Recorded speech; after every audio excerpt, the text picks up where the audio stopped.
Well, how goes it? How goes it? Back. We're back from the Southeast Game Exchange. Man, I'm gonna tell you that was an experience. I'm gonna tell you. I told you. I told you, and I'm telling you, and I told you again. That's hey. But yeah, it was fun. It was fun, and we're gonna talk about it. But welcome to Order 42. I am Rob, and you're you, and you're sitting here watching me. It's good stuff. It's really good stuff. But hey, how are you guys doing? Let's see how everybody in the chat is doing. First up, we had Stafaux. Man, Stafaux was number one again. Are you gonna let him get away with that? Seriously. Too many times. Too many times. Number one. But welcome. Good to see you. And Rufus the Red says he's gonna be late playing another game of Magic, but he'll be here. Okay, well, I'll hold you to that. And then Filbert comes in and says, let it be known that Filbert was here. Well, Filbert, welcome. It's good to see you. And then Jinzu, welcome. Good to see you. Pixel Phoenix. I mean, look, Spencer is here. KP Senti is here. Squiggles is here. Man, it's good to see you guys. Good to see you guys. Hope the East Coast was nice to you. It was. It was very nice. The only thing that I will say is that it was humid. It was really humid. Like going out 7 o'clock in the morning, it shouldn't be that hot. But guess what? It's hot here too. It's crazy. Now I'm just going to tell you. Across the street, they're cutting down trees and doing all kinds of stuff out there. So hey, I'm sorry if you can hear that. Hopefully my software will filter that out, but if it doesn't, you'll know that I tried to warn you, and I'm sorry. I'm sorry for that. But yes, Spencer, absolutely. I mean, look, let's just start right off. Let's start right off talking about that. Just, 2 weeks after the Black Sabbath farewell tour show, I guess, we got the news today. We got the news today that Ozzy Osbourne did die. I mean, look, I've been watching a lot of the reactions. I will say that I was never like that big of a Black Sabbath fan, and I never watched the Osbournes. So, but he was always there, and he's one of those artists that I respect. Right? Whatever you think about the music, whatever you think about Ozzy, you can't deny the impact that he had on the world. I mean, there's just no denying that. But and look, I mean, here seeing the great outpour of love, not just for the concert. I mean, the concert was amazing. I watched many clips from the concert, and it was really, really great. But just today, just seeing a lot of the outpouring of love from fans, from other musicians, it's been crazy. I mean, like I don't think anybody would have, I mean, look, he didn't look great, but I don't think we expected it this soon. But look, hey, let's give the man props. The man did some amazing stuff, and like I said, impact on the music industry, impact on the world in general. I mean, he's a legend, and he's a legend for a reason. And I mean, that's really, gosh, that's really all I can say. Like I said, I was never like this huge fan or anything, but I always liked the music, and I always enjoyed seeing clips of the Osbourne show and stuff like that over the years. So yeah. Rest in peace, Ozzy Osbourne. Yes, Spencer. But KP Senti, hey, you didn't get the notification for this before stream, listening from the road. Well, KP Senti, hey, I'm going to be talking a little bit about you later. So, just saying. Gonna talk. I mean, hey, I hope that's okay. I'm sure it is. But Stop Hawks, yeah, dude, I just get off work and when I open YouTube, you're there. Well, that's what I'm here for. Kind of. I mean, I'm not here for you every day when you get off of work, but hey, I'm glad that today it worked out. I'm glad today it worked out. In a bit, before I see I Know What You Did Last Summer remake. Well, Filbert, I hope you enjoy it. I've heard mixed results, but hey, sometimes you never know until you sit down and watch it for yourself, and I hope you have a great time. I hope you enjoy it. Squiggles, did I say hi to you, Squiggles? If I didn't, hi. It's good to see you. And hey, man, just a few more months. Just a few more months till December and Retropalooza, and we'll get to hang out again. Sounds awesome. Let's do it. Let's do it. And Bucho, hey Bucho, and look, there's Bucho right there. How's it going, Bucho? Wearing that basically, I mean, one of one Order 42 shirt sent from my father to Bucho. Isn't that crazy? I mean, the world is a small place, you know? I mean, I think I've told the story about how Leon, right?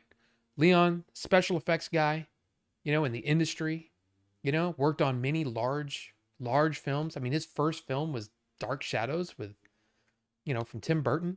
He worked on Justice League, the Zack Snyder Justice League. He worked on Captain America, the first Avenger. I mean, he worked on a bunch of big stuff. Worked on Game of Thrones. And then he works on Adventures in Game Chasing. I meet him, we become friends, and he's asking me, "Hey, what's with this barbecue thing, man? I really want to make barbecue over in England, you know, where they don't have barbecue." So I call up my dad, get a few pointers. Then Leon asked me more questions. I said, "Hey, let's put 2 and 2 together. You know, let's all get on a Zoom call. Let's talk about it." So that's what happens. My dad talking with Leon on Zoom. And I'm just sitting there kind of going, how is this a thing? Special effects guy that's worked on all this stuff and my dad just chatting about barbecue. It's crazy. Small world, man. But it's cool. It's very cool. It's yet another reason why I have you know, I owe a debt to those Game Chaser guys, you know. Hey, they may fart a lot, but look, I owe them a lot. So, there you go. There you go. But welcome, everyone. Filbert, let's see, slasher movies aren't that good, in my opinion, but they are fun. Hey, you know? Hey, you never know. You never know. This one might hit you just right, you know? Rob, my dude. Spencer? Let's see. Yeah, rest in peace. Been mourning Ozzy for 6 hours now. Hardest celeb death I've dealt with. Well, Squiggles, I'm sorry to hear that. I mean, look, the guy left an amazing legacy of music, you know? Yeah, crank it, man. Just crank it. Just crank it. That's all I can say. Yeah, someone on your stream earlier said, rest in peace, Ozzy. Didn't believe it at all. It really is like, it's kind of insane because we just saw him, you know? That's the world, you know? And that's being a human being. And it's weird because it's like, you know, I mean, I'm sure like all of you, you know, death has touched all of us because it's a part of life, right? But it's still like, it's still shocking when it's like, oh, you just saw him doing something, or, you know, or somebody, you know, when somebody like, I can't remember his name now, but he was on the King cast. Like he tweeted and then next day he was gone. And it's like, what? It's so odd, but that's unfortunately, unless someone comes up with that miracle cure of, you know, anti-death pill, it's just something we deal with. So yeah, he rocked till he dropped like we knew he would. I mean, yeah, exactly. I mean, just man, did anybody watch the "Mama I'm Coming Home" performance? Because wow, you know, it's. I mean, it hit. It hit. I remember, like, because I watched it. I watched that. What, the day after it happened, or the day after the concert, right? Or the what do you call that? Is that a concert? I guess it is a concert. Farewell concert tour, concert, whatever. Anyway, I'm sitting there watching it, and and it was just like wow.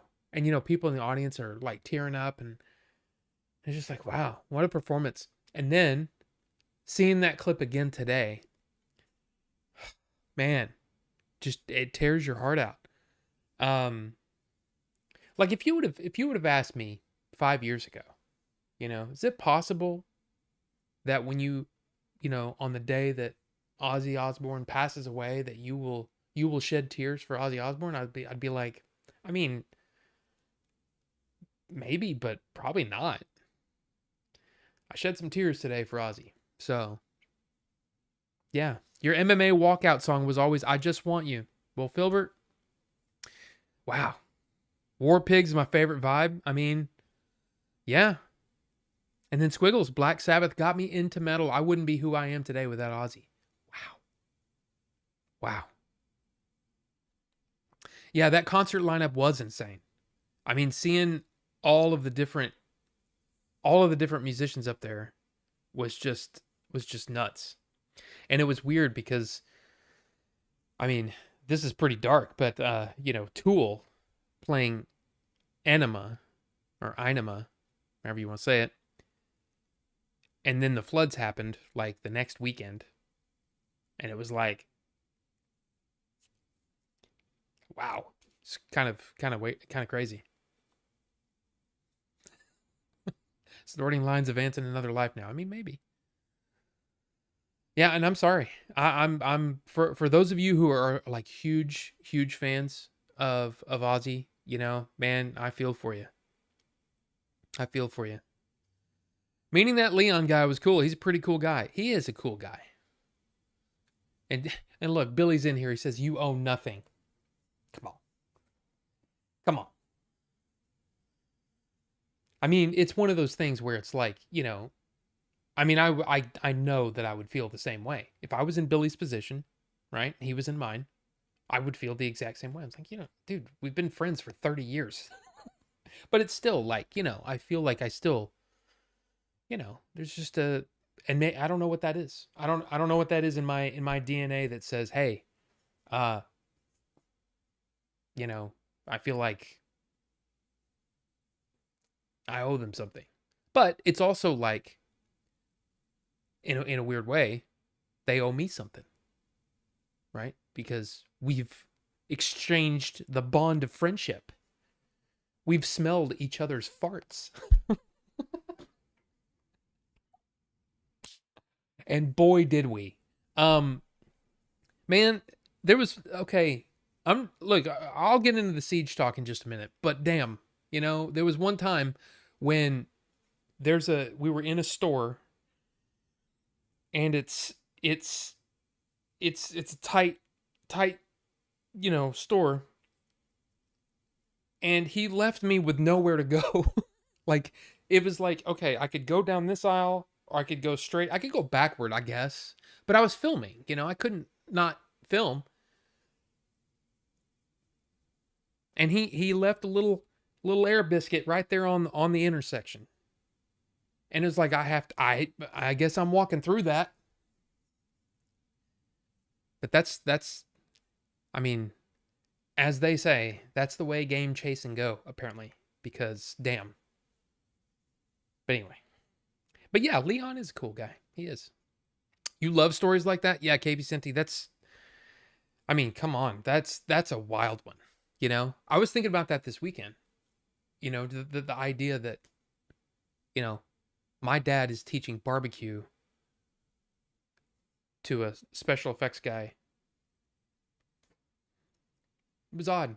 In fact, there was this thing where Leon and I were, and this was before the pandemic, before the cost of shipping was so, I mean, God, the cost of shipping is nuts. But anyway, we would ship each other stuff from the other country, right? So like I'd ship him stuff from the US that he can't get in England, and he would ship me stuff from England that's not available in the US. And it was just kind of this fun thing. Well, on one of the last ones that we shipped to each other, I shipped him a bunch of the stuff that my dad said to get, like different, barbecue rubs and stuff like that. So he got a lot of stuff basically from my dad. I mean, it wasn't. I just went to the store and bought it. But you know what I mean? It's still like it was just a cool thing, you know? And now it's too expensive. I mean, look, I would love to be getting some British candy again because some of that stuff is banging. Like strawberry bonbons, they're like little chewy, man, oh, like powdered sugar on the outside. Oh my god, they're so good. They're so good. You can't get them. I mean, you can get them here, but they're expensive, you know? What was the other one that I loved so much? It was a Cadbury product, I think. And I think it was called, I can't remember. Oh, Flake. Flake. In fact, I mean, this is important enough for you guys to see. Uh,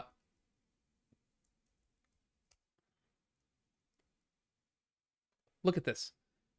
Okay, I mean, of course, yeah, I can get them. You know, I can get them. I can get them from here. But look at that is actually a good look at. Can you see? Yeah, look at that. It almost dissolves when you bite into it, and it's this. The texture is just, it's awesome. It's like full of air, and I love it. Like that's my favorite thing that he sent over here. That was, and of course they have stuff like he would send me weird stuff too, like the prawn chips. Like what I want in my chips? I want to taste shrimp cocktail.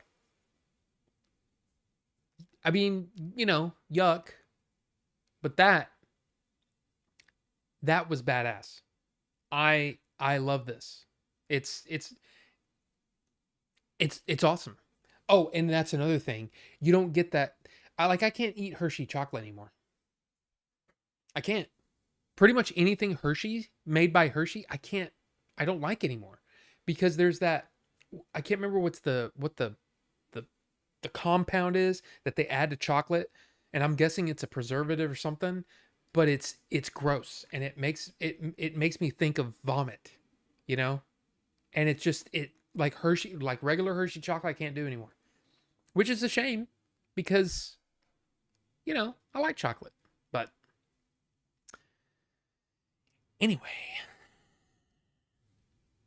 uh watch slasher movies with others. It's better. I mean, you're not wrong, Spencer. You're not wrong. I mean, there are movies that are better with with an audience, with a well, in a theater with an audience or with multiple people, like comedies. Comedies are so much better. I mean, I remember I watched the first Austin Powers movie by myself, and I left going, or I mean, I left. I was at home. I stopped it and I was kind of like, okay, yeah, okay, I get it. Yeah, baby, yeah, whatever. But then I watched it with friends, and suddenly everything was funnier because they're laughing, and then I'm laughing at them, and then I'm kind of laughing. Okay, that was pretty funny, you know. So yeah, I absolutely agree. Horror and comedy, not horror and comedy movies, totally better with multiple people.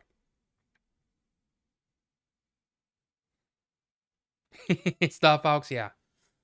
Yeah, I think Ozzy, yeah, I think he'd probably, I mean, he did that.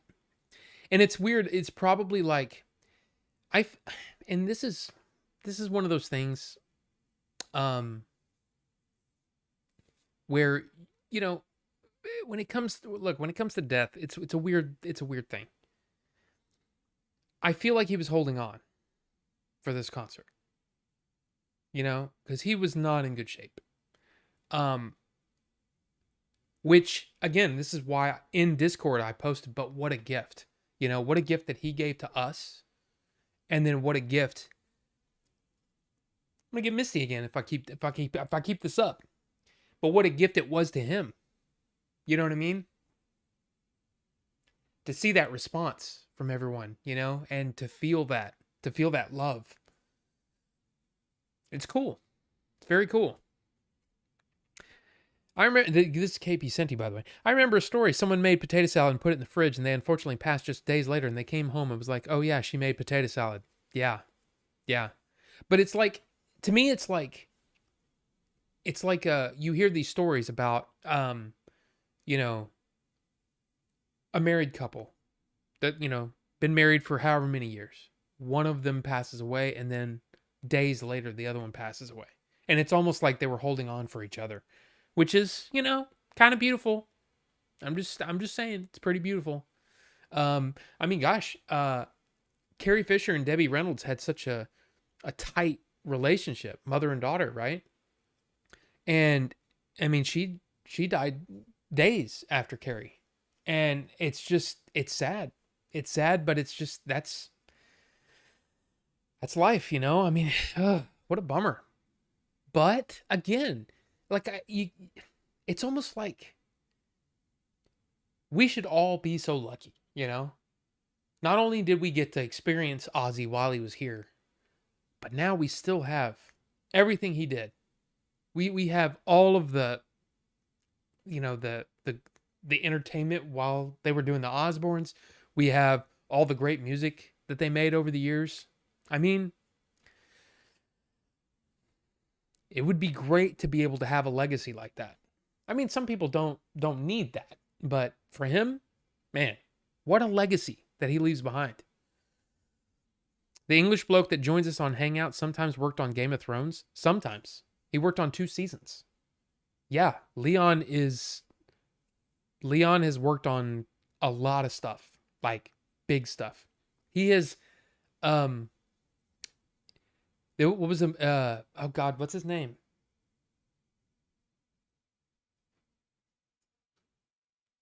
He got to see Ava Green in person on Dark Shadows. I mean, but no, he was working on, I think that was around the time when Prometheus was being shot. So he was working on the same lot, the studio, Pinewood? That was called? Yeah, when Prometheus was being shot. But I think there was a story. He worked on Annihilation. Uh, the the Natalie Portman and Jennifer Jason Leigh, that movie. I mean, he's worked on some big stuff, man.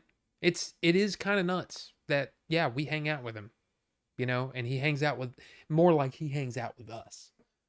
But somehow, somehow we just hit it off. And it was funny because there was a point, and this is something I was talking to John. I was on the phone with John Michael earlier. A friend from the old Blockbuster days. I was talking to him earlier, and I was like, "What's weird is at a certain point, you stop seeing them as you don't." It's like I automatically would put people on pedestals, and treat them kind of differently, and try to play a little bit to their ego and all that kind of stuff. When in reality, they're all just we're all just human. Now, some people work on something like that and they get a big head about it. But most people are just kind of like, yeah, I do movies. That's my trade. That's what I do. I mean, it's weird. And now, like for a long time, it was kind of like I felt like I was walking on eggshells with Leon because I was like, I don't want to piss him off. I don't want to say that, oh man, I hope I don't say that I hated one of the movies that he worked on or whatever. I think he worked on Fast Five. Star Fox, you love Fast Five, But then he was just like, yeah, I don't like. He told me, yeah, I think I've been to like 2 premieres because I was invited, but I don't go to them anymore because most of the time I don't like the movies. And I'm like, okay, well, all right, so it doesn't matter that I don't like the movie that you worked on. That's weird.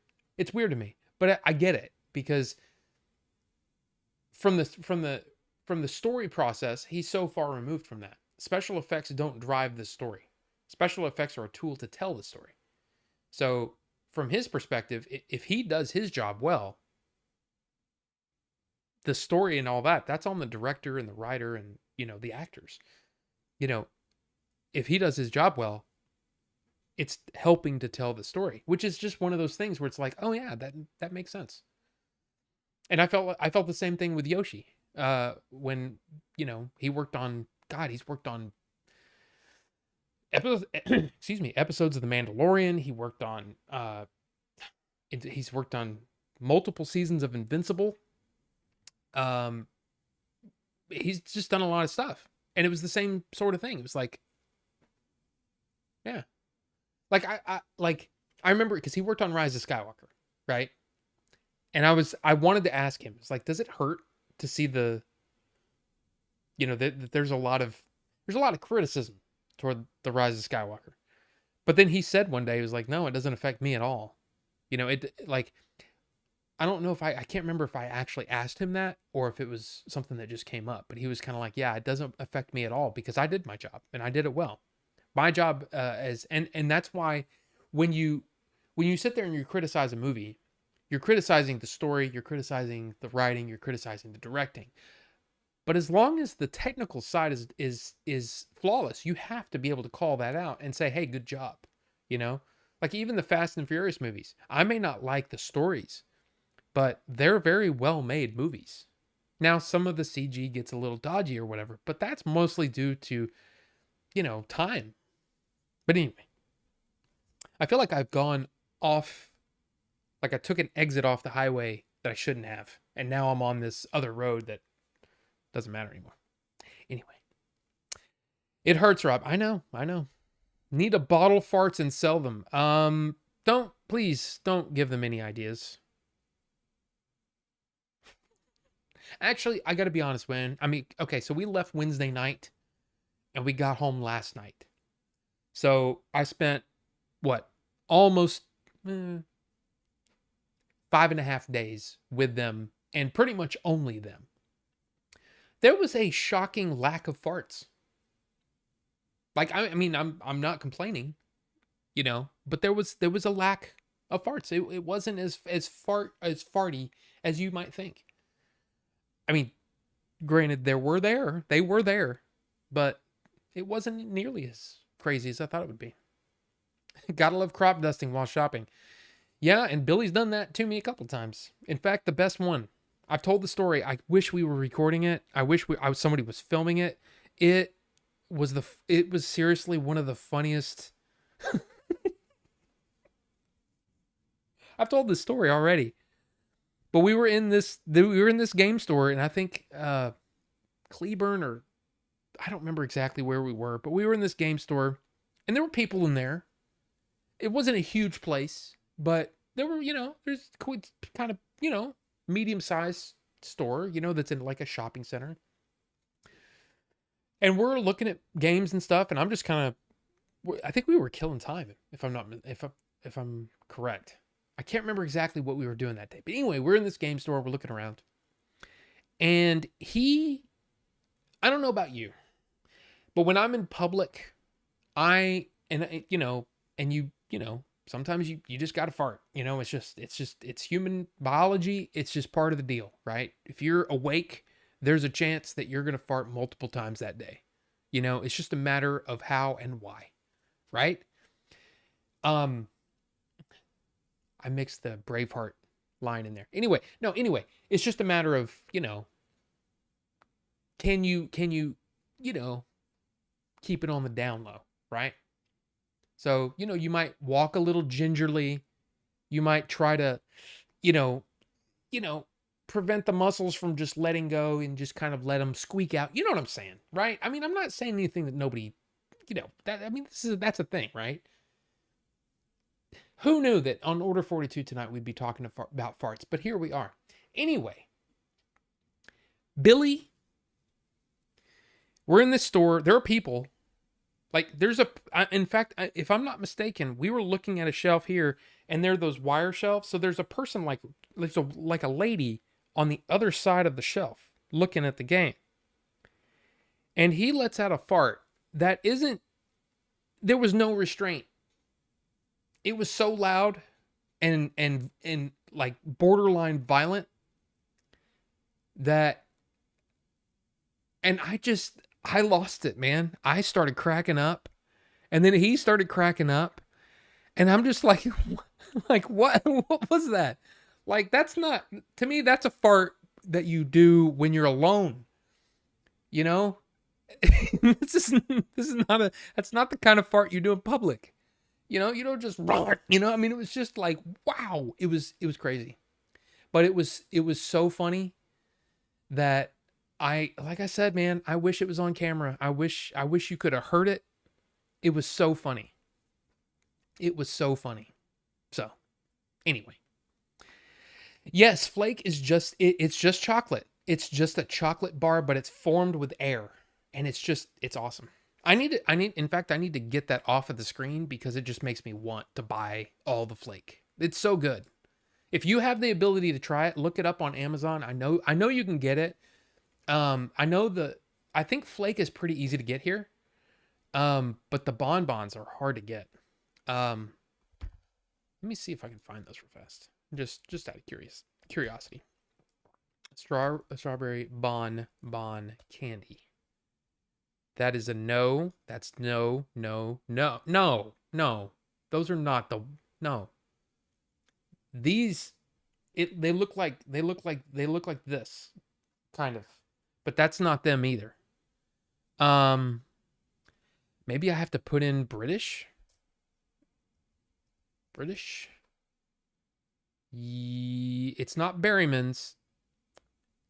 There we go. Bonds. That's the ones. Which, I mean, they all kind of look the same now, but that is the one. That's the one that he sent, and that April and I have bought multiple times because they're awesome. They're so good.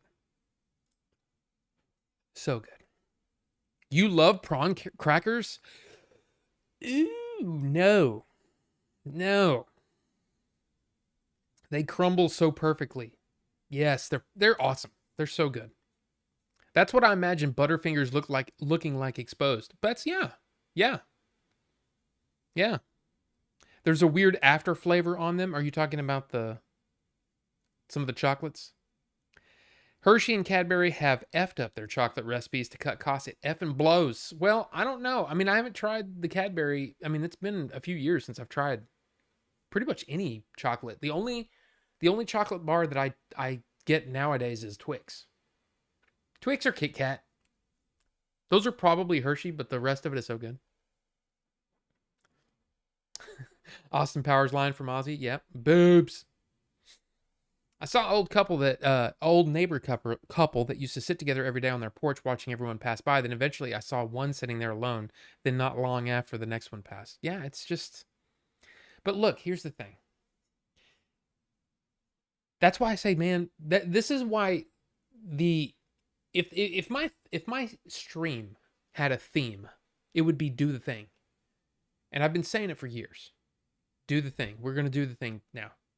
But do the thing to me means don't wait. Don't wait.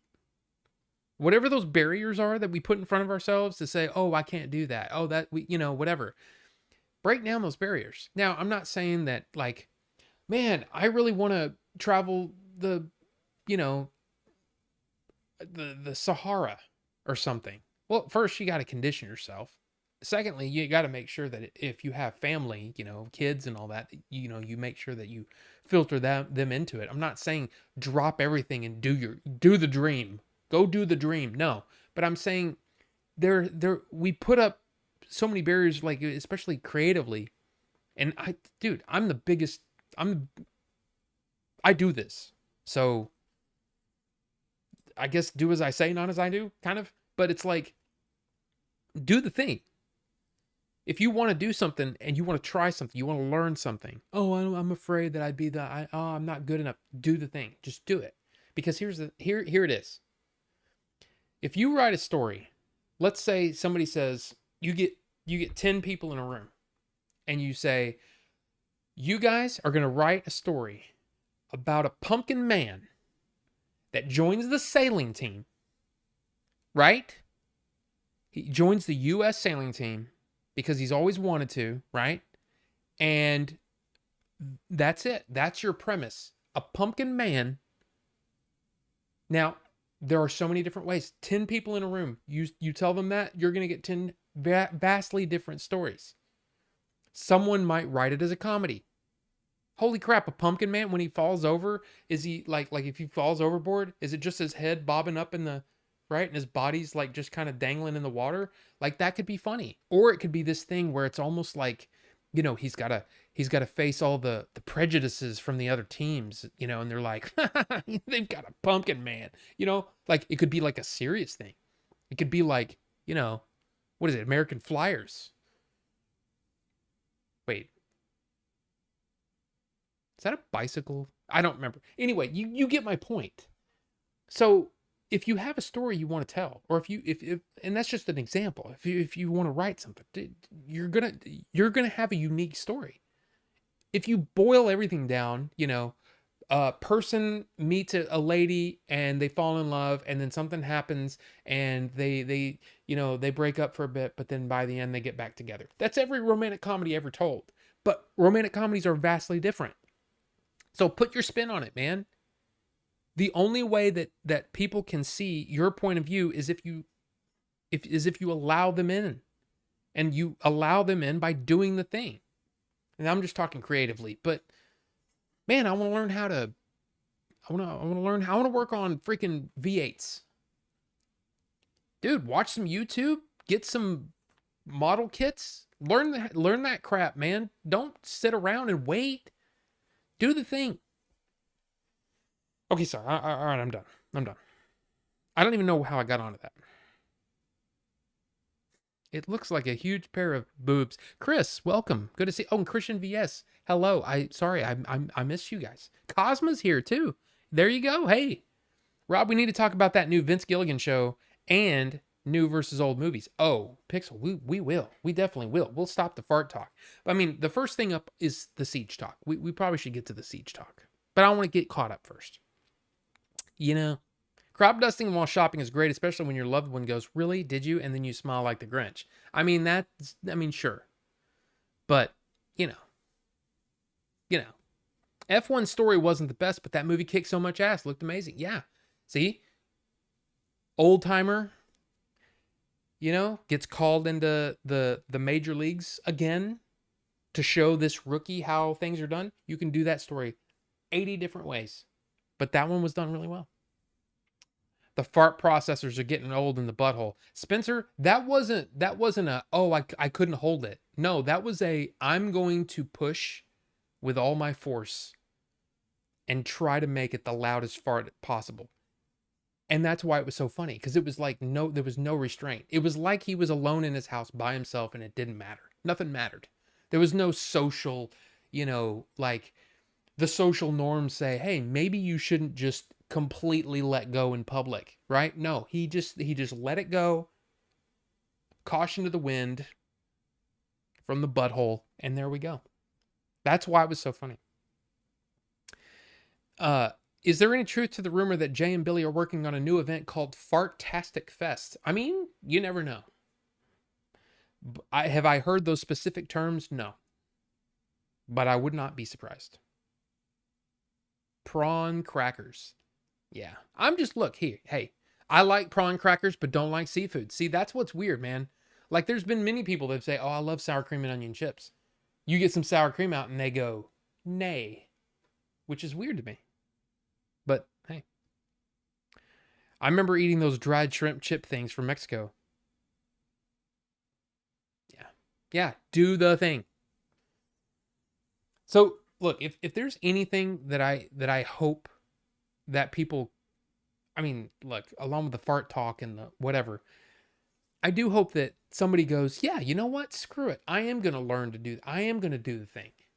I'm going to break down that wall. And most of these walls are in your own mind. Oh, I can't do that. I'm not good enough to do that. I'm not skilled enough to do that. Well, then do whatever it takes to get yourself to that point. If you want to do something and you say, well, it's going to take this, well, then do that. Do the thing. Then you can do the thing that you really want to do. Oh, I really want to draw, but man, I don't know. I'm probably not good enough. Well, no, you're probably not. I don't know. You might have this incredible raw talent, but most people have to practice. So guess what? Get in there and practice. Do the thing. Get better. Anyway, do the thong? Yes. Yeah. You've been listening to Cisco too much? The thong song? Maybe. Maybe. Maybe. I'll buy a Cybertruck. Hey, if you want a Cybertruck, you buy a Cybertruck. Cause you know what? I, I don't know. I was gonna say something like vehicles don't know politics. I don't know. I don't know. I don't really understand it. I mean, I get it. It's a symbol of blah blah blah blah blah, but man, people took that way too seriously. Jeez. Come on. Just come on. If you want a Cybertruck though, you get one. Cuz here's the thing. I look at them and I go, that is ugly and I don't like it, but I'm also intrigued by it. And I wonder if I drove one if I would go, okay, I get it. I get it now. Because it's like this is awesome. But I don't know. So, welcome to you, Rufus. Welcome, sir. Good to see you. Yeah, for as much everyone, for how much everyone made fun of Shia for just do it, don't let memes be dreams. He was kind of right. He is, and it's weird because sometimes we just need reminding. But it really is about, especially like me. I go through that all the time, especially the imposter syndrome, where you go, I'm just not good enough for this, and then I get down on myself, and then, you know, I and then I write something and I go, holy crap, okay, that's actually pretty good. Or, wow, that made me laugh. Okay. Maybe I'm not, maybe I am good at this. Maybe I'm not so bad at this. How's that? But self-esteem is a thing. Sure. But a lot of it is it's just your own mind, man. And how many times did George Clooney get turned down for acting roles? How many, you know what I mean? It's like people would kill to have a lot of people would do a lot to have George Clooney in their movie, but he got turned down for roles many, many times when he was younger. All actors do. Almost all actors. So it's a thing. Rejection and feeling that is a thing. But there's also, to be perfectly honest, there are also people that never get that big break. Lots, right? How many people live in Hollywood and how many people are in movies? It's the ratio is off. There's a lot of actors in Hollywood that you've never heard of. So, but at the same time, put the work in, I'm gonna need a GIF of that in a cube as an alarm clock. The do the thing. Okay, we'll work on that. Actually,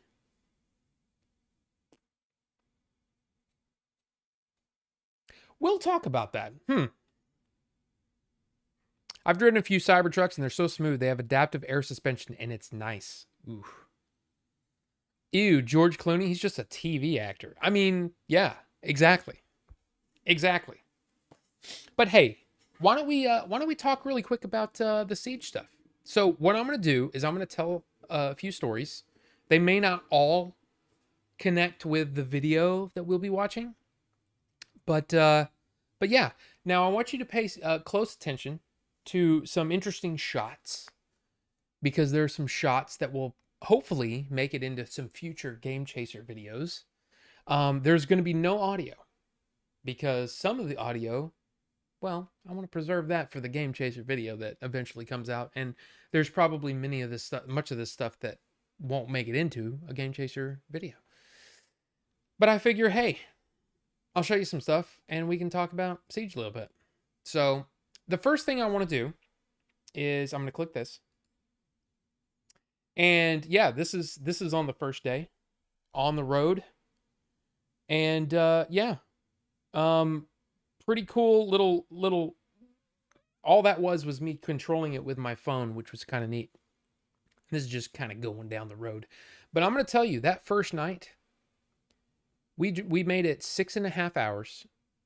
We left at about 4:00 and 6.5, 7 hours, something like that.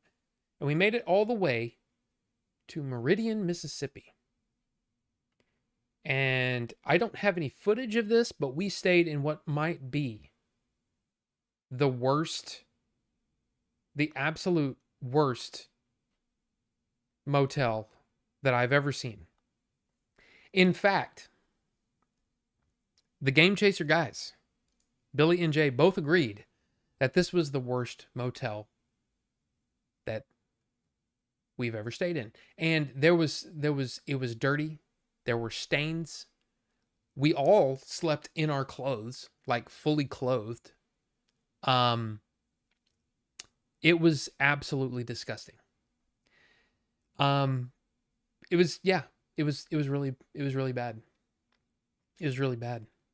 But let's see, how long is this? How long is this? Oh wow, I don't know if I could talk that long about this. I will say that we did some game chasery things on the way. We did film some stuff for hopefully future episodes of the Game Chasers. Yeah, some people speeding right by us. I'm gonna just skip forward. Hey, there's a Quick Trip. I don't know about you, but Quick Trip for my money, best convenience store. I mean, other than Buc-ee's. You know, if you can get Buc-ee's, have Buc-ee's. Oh, here we go. Here's another shot, different shot. Um. Oh, I know. Yeah. Okay. Yeah. But yeah, this is just on the Osmo Pocket 3. I'm gonna tell you, the Osmo Pocket 3 is so freaking cool. Um, it is it is the coolest piece of equipment that I think I own. I love it so much. Um, and this is, I believe, this is Atlanta, I believe. Now I did that manually. I should have just started it here instead of leaving the tilt up. Like I wouldn't have, like if I was doing an actual video, I wouldn't leave the tilt up because that was all kind of shaky. But yeah, it's a neat thing. But I will tell you, it is absolutely so beautiful. Some of the footage that I got is stupid. And you'll see some of it. But I'm so impressed with the Osmo. The traffic in Atlanta was absolutely dumb. This was Thursday, yeah. And unfortunately, we hit Atlanta right around the time where it was rush hour traffic. But it's just cool looking. Yeah, there's the torch on I-85, I-75. See, KP Senti knows. The sad old Adult Swim building. But yeah, here's the thing. Mississippi is. Oh, here we go. Here's a shot that I got with the Osmo, and it kind of looks like a drone shot. And I thought that was kind of cool. And it's, you know, and then I bring it down, and then I carried it in the rest of the way. I just think it looks so freaking cool and dynamic. I love the way that shot turned out. Thought it was pretty neat. And then here's another shot coming up, hopefully. There we go. Where Billy walks off. I'm filming him talk, and then a little bit of twerking there. Okay, a little bit of, or a seizure. I don't know which one. But then yeah, look at this. All in one shot. Follows him like a drone. And then coming down, and yeah, handheld again. It's freaking cool, man. It is freaking cool. And then here we are at the Greenville Convention Center, where it all happened, where the Southeast Game Exchange happened.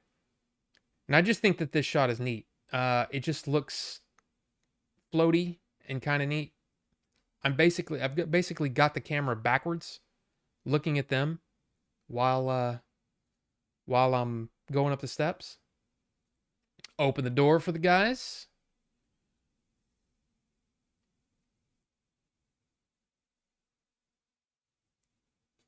And then yeah. Oh, don't worry, Chris, I'll show you. But look at how tall. There's no, yeah. And then you can see this is the shot from the intro. And this is me walking around with this freaking camera. But the Osmo, man, I'm telling you, the Osmo is the coolest. And I'll tell you, I saw probably 10 Osmo Pocket 3s during the 3 days of the convention. It was insane. But this is pretty much the same thing.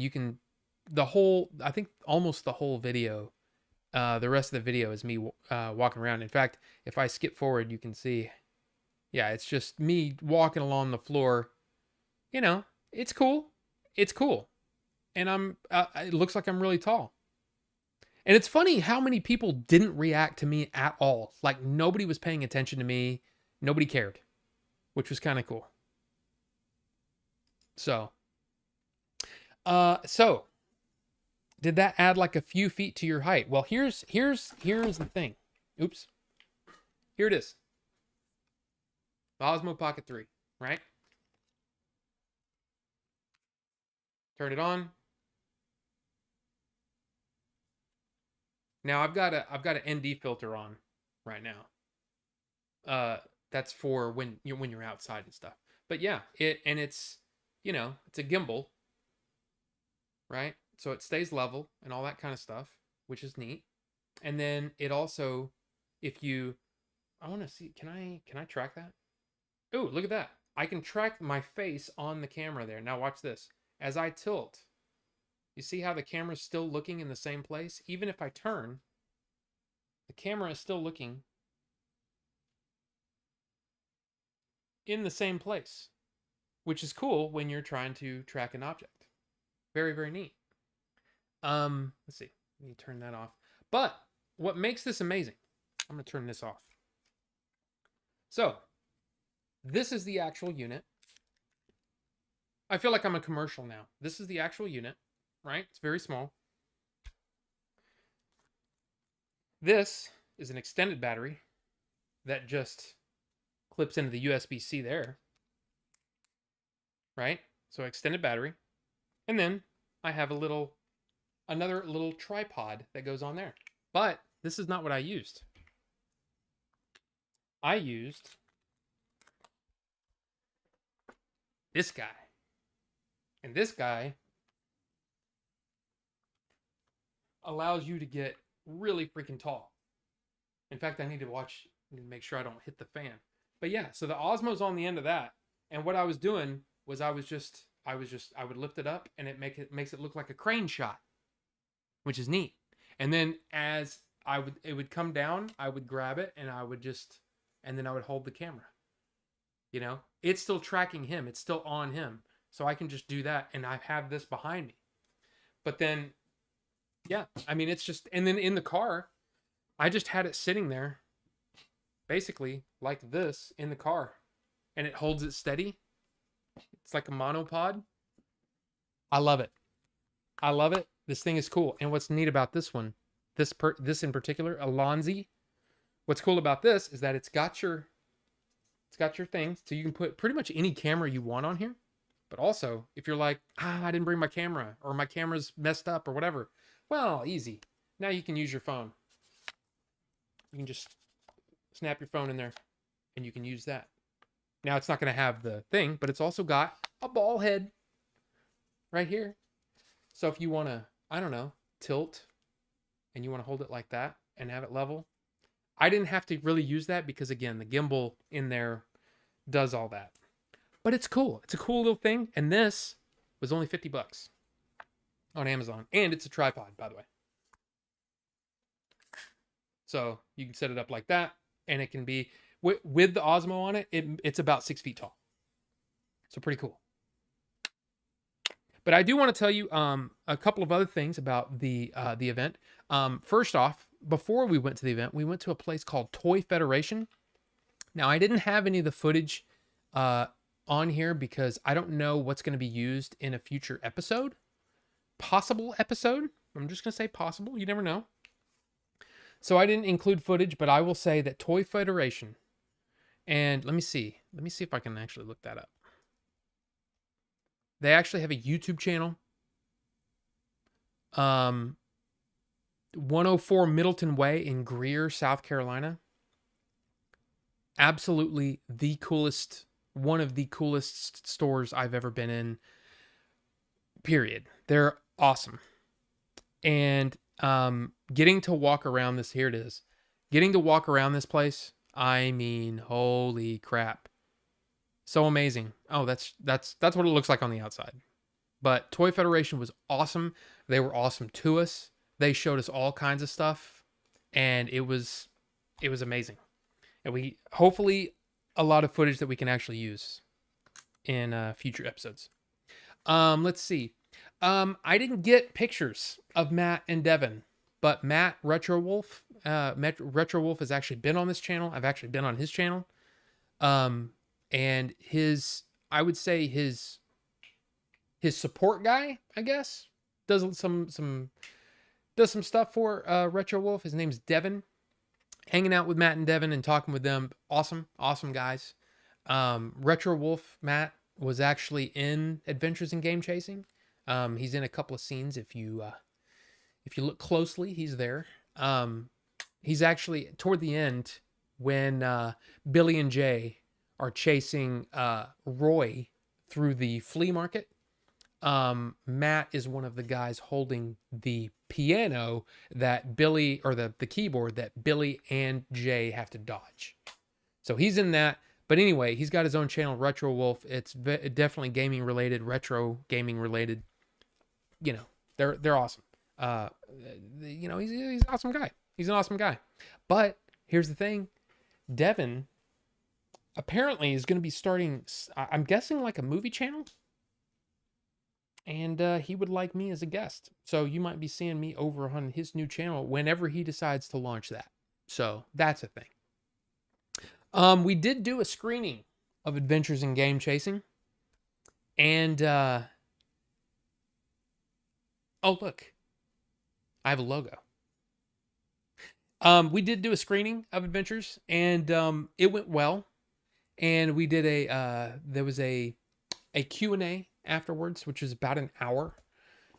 We actually stayed way later than I think they wanted us to. but yeah, it was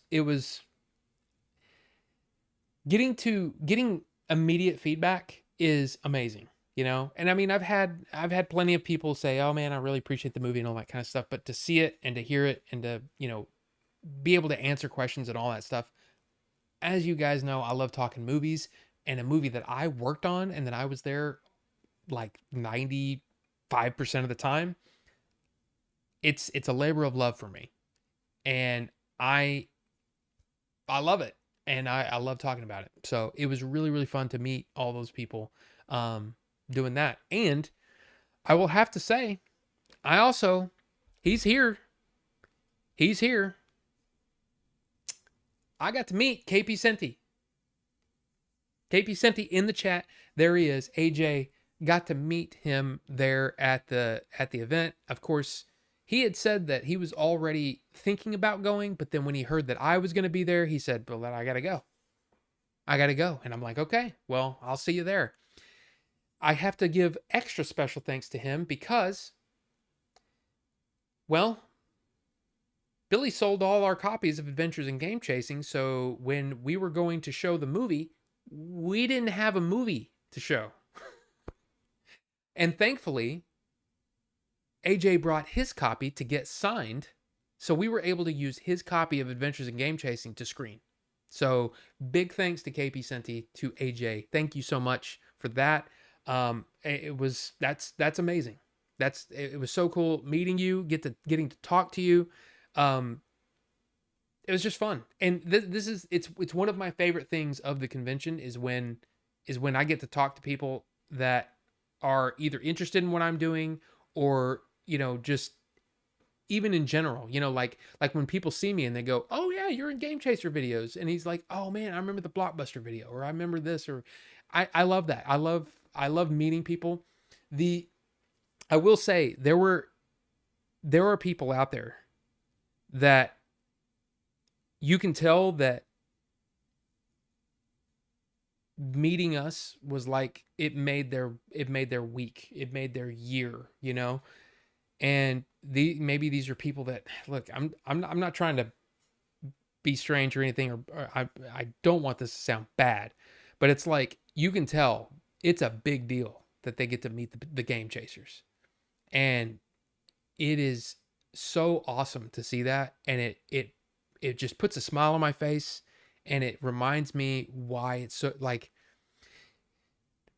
this is gonna sound weird, but what we did, but what the game chasers do, what I'm able to help do, I feel like it's important because man, life sucks sometimes, and to be able to provide an escape for people, it's one of my favorite things. So when I see in person like tangible evidence that something I've done or something that we've done together or something that I help with makes an impact on people, I love that. It's one of my favorite things. So again, AJ, thank you. Oh, and I would be remiss if I didn't show you what AJ brought me. He brought me a gift. Now, apparently he said that he had a gift and he couldn't find it. So he gave me another gift. And this is I'm just going to tell you, I don't know anything about this. But it's the score for Astro Boy. Now, here's the thing. I love scores. I have a ridiculous amount of scores over here. I've never seen this movie. It's by John Ottman. I know I've seen movies that John Ottman has done. Very talented. I haven't even opened this yet. Because, I mean, I got home yesterday. But yeah. Gave me that. I think that's cool. So thank you. Astro Boy. Looks like a CG movie. But you never know. This could be amazing. I don't know. But we'll see. And then he also... I think he just... I don't know. I think AJ's a K-pop fan, and he just happened to have this, and he happened to have a couple of copies. One went to me and one went to Jay. But I said, look, I don't know a lot about K-pop, but hey, I'll give it a shot. You never know. You never know. This is what he gave me this too. I don't know. But it looks, I mean, I think this is kind of a neat thing. So you get the CD and then you get this book in here. Like, I don't know. Again, this is my first glimpse at K-pop. So, yeah. And it's kind of neat. I like the fact that it's like in a book. It almost is like almost like a special edition, like what you'd see from like Second Sight or media books from the UK or Germany. I think Germany does media books. I think it's cool. Who knows? Could be great. I don't know. That's weird. Flash on. What does that mean?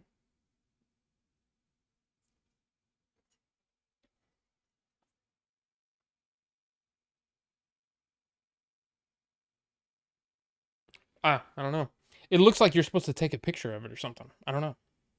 Anyway, I just thought that was cool. Very thoughtful. So thank you, AJ. And again, thank you for bailing us out. You know, jeez, man, we would have been kind of screwed if we're like, hey, so we don't have the movie here, but we have the script, so I guess we can do a live reading of it. I don't know. That would have been weird. Actually, that would have been kind of cool. But sorry for the infomercial. Sorry for that. Let's see. You thought Slender Man recorded that? Can the Osmo do time lapse? Yes, it can. It can. This thing can do all kinds of stuff. This thing is nuts. I would recommend though, don't get the creator combo. Like if you look at this and you go, yeah, I want the extended battery. Yes, I want the little this actually acts like a handle, an extension, which is really nice. But I wouldn't do that. I would buy this. I would buy this. I would actually buy two of these so you can have one to swap out when the battery runs out. And then this, if you want this, because I mean, it is nice to have just a place you can set it on a desktop or whatever. That's great. But I also I don't have the cage for it right now. Oh, the cage is somewhere on my desk. But GoPro, basically it's a cage that goes around the Osmo that allows you to use GoPro accessories, and there's GoPro accessories for everything. Well, this one is a clamp that you can put on like a backpack, like a backpack strap, and you can have the GoPro there recording, or it's magnetic. You can just pop it on something metal and it'll just stay there. That's a pretty awesome thing. Of course, the case. This is the case that I use. I don't use the case that came with the thing. This is all I use, because it covers the screen and it protects the gimbal up here. Because this, if you just leave that in your pocket, it'll fly around and stuff. But it locks into place, right? You put that on there, protects the screen, snaps closed. I put this in my back pocket when I'm recording, and then when I'm done, I just get it out, deploy it. It's awesome. And of course, there's dude, the number of accessories for this thing is stupid, because it is the vlogging camera now. Like I said, I probably saw 10 like on the floor as I'm walking around and stuff. And I probably walked 10 miles or something. See, the thing about the Southeast Game Exchange is that it is so huge. This is the biggest convention I'd ever been to. And Austin, I think, did a great job. His name's Austin, runs it. Did a great job with everything. I mean, everything was great. The only thing that was kind of and this is not anything but old guy. Okay, I'm an old guy now. The convention actually started on Friday at 1 p.m. for VIPs, right? And it was open till like 7 or 6 or 7. So after that, it felt like a full day. So it felt like, oh, that was Saturday, and now we only have the 1 day left. No, we had 2 full days left. And it was just, dude, by Sunday, I was tired, man. I was ready for it to be like, I'm ready to go home. You know what I mean? I was just tired. So 3 days is a little too much for this kind of convention, but maybe it's different if I'm, a vendor and I'm sitting there, making a ton of money, but it's different. It's different, man. Anyway. Angles like that are great for establishing shots. Yeah. I'm telling you, this thing is amazing. I've been stalling on getting one since I don't film anything. Yeah, I mean, look, hey, let me go back. I'm missing some stuff here. The road angles, yeah, it's so cool. So cool. Looks like a crane versus drone. Yeah. Yeah, that I'm telling you, this thing is. See, what I wanted to do is go into the Grand Canyon. What I wanted to do is have it like that, and then have it, have me go over the edge and then go up, and it would look like I just took off, and it would have been awesome.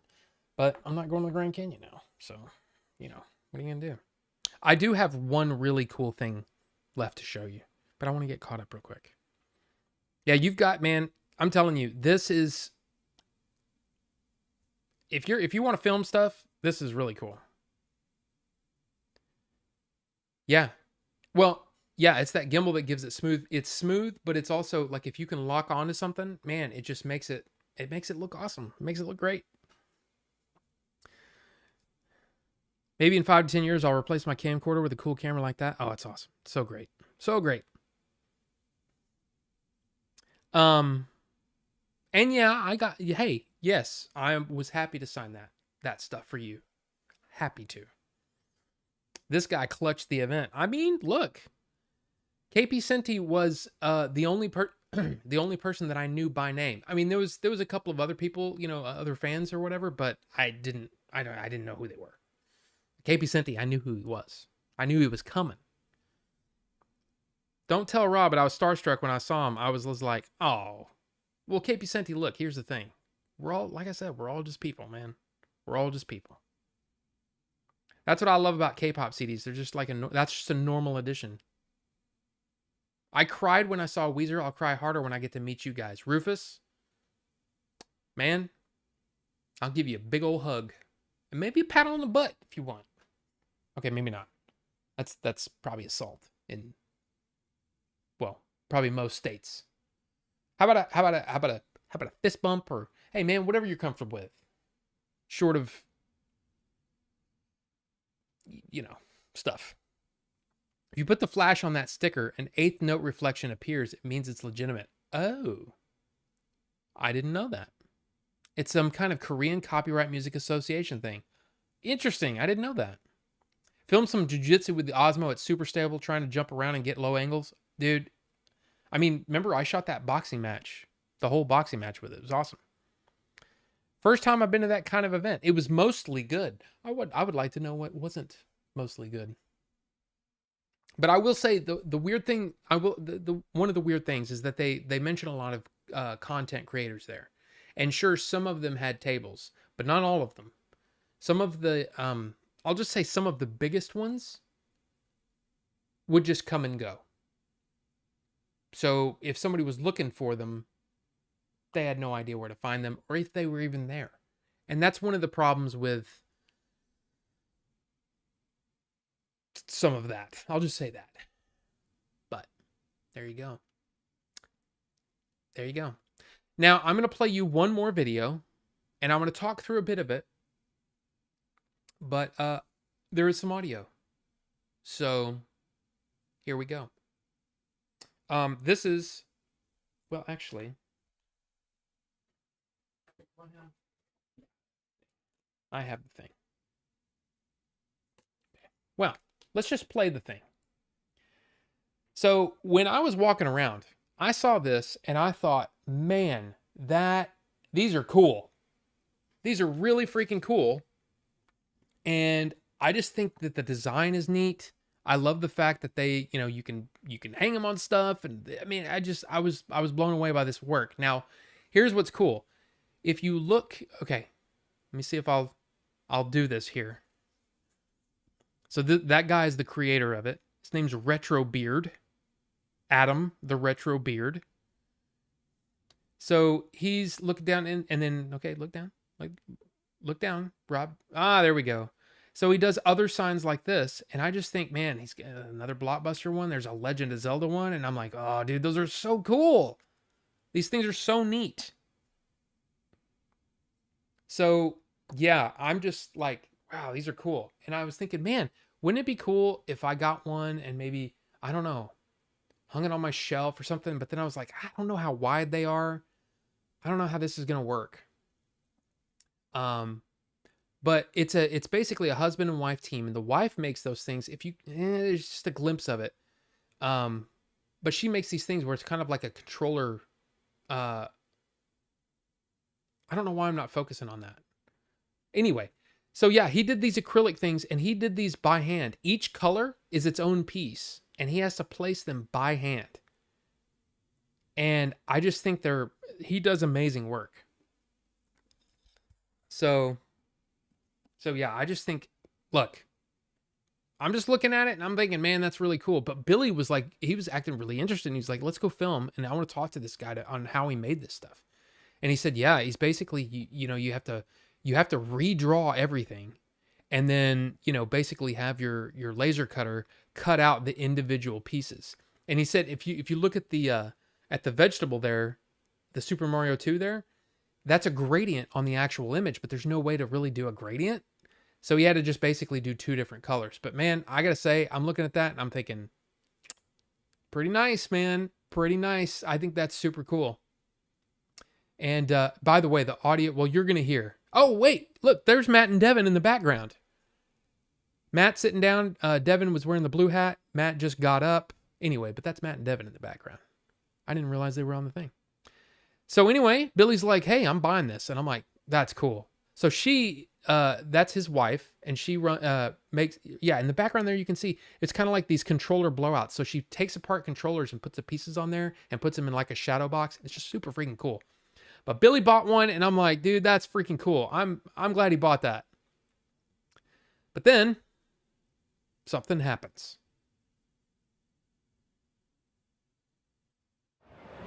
There you go. Oh, dude. He's been eyeballing it. You've been eyeballing it this whole time. Yeah, I appreciate it. Thank you. That's awesome. I appreciate it.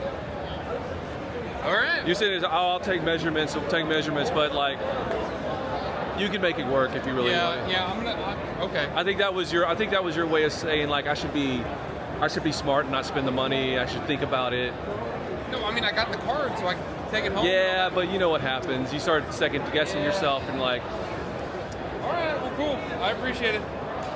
Thank you, man. And there it is. There's the Blockbuster sign all lit up. Now this thing, man, this thing gets bright. So that's at okay, man. So that's on the lowest. That's mid. I mean, but look at it's blowing out everything. It's so freaking bright. So I got to figure out where I'm gonna put this. So because I gotta figure out, am I gonna put it? Am I gonna hang it on the shit? Like, because look, this is how it mounts. Okay, so there's the retro beard stuff. So it mounts with these. Now I could do some sort of like adhesive, but this is pretty light. It's not terribly heavy. But this opens up, and that's where all the stuff is at inside. And it's got a little controller, right? And then in the box, there's a remote that you can turn stuff on and off and all that kind of stuff. So getting it, once it's set, you're pretty... Dude, my battery bank has been doing that. It's just been resetting. That wasn't this. That was the battery bank doing that. But anyway, yeah, I don't know where I'm going to put it yet. What I was thinking is over, like, on the door, but I don't know. We'll have to see. But isn't that freaking cool? And Billy bought that for me. And I'm like, the funny thing is the whole time we're doing this, I'm thinking, oh, I'm filming a Game Chaser thing and he's going to buy one and put it in his room and all that kind of stuff. And it can be, content. Not for 1 second did I think that he was buying it for me. Like, I know that's probably dumb, but I didn't even think about it. But yeah, I mean, it looks cool just like that without even it being lit up. But yeah, so super freaking cool.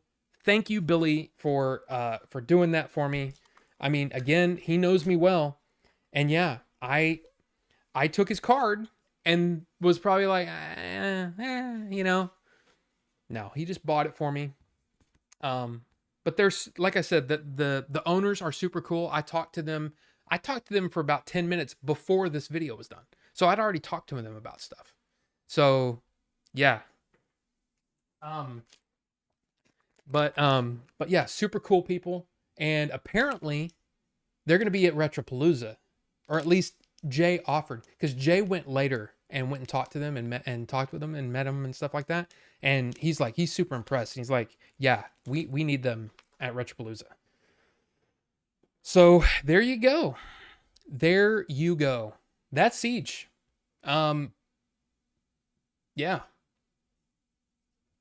Never enough restrooms and casual places to sit and chill. Chris, that is true. That is true, because man, it is a hard a hard concrete floor, and yeah, it does get old. Yeah. Only 2 bathrooms for that big of a space is insane. Like, the men's room had a line. Yep. And the Smash Brothers tournament wasn't officially ran. Okay, no, that's good. That's good. I mean, those are valid concerns for sure, because yeah, especially if you had some rumbles down below, and had to go take care of that, yeah, you were probably going to wait in line. There were multiple times when Jay was like, yeah, I can't go because there's so many people in line. So I get that.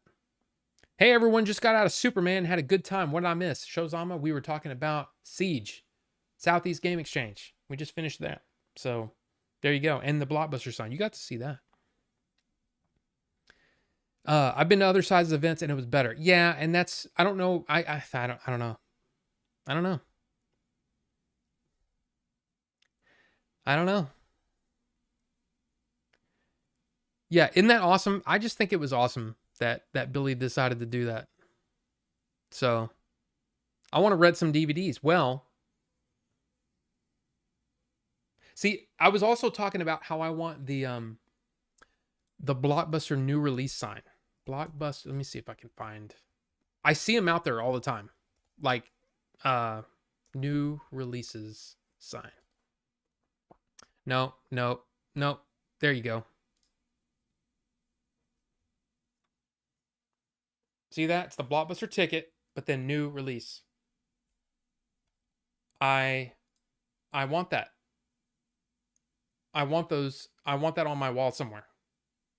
I want it. I want it.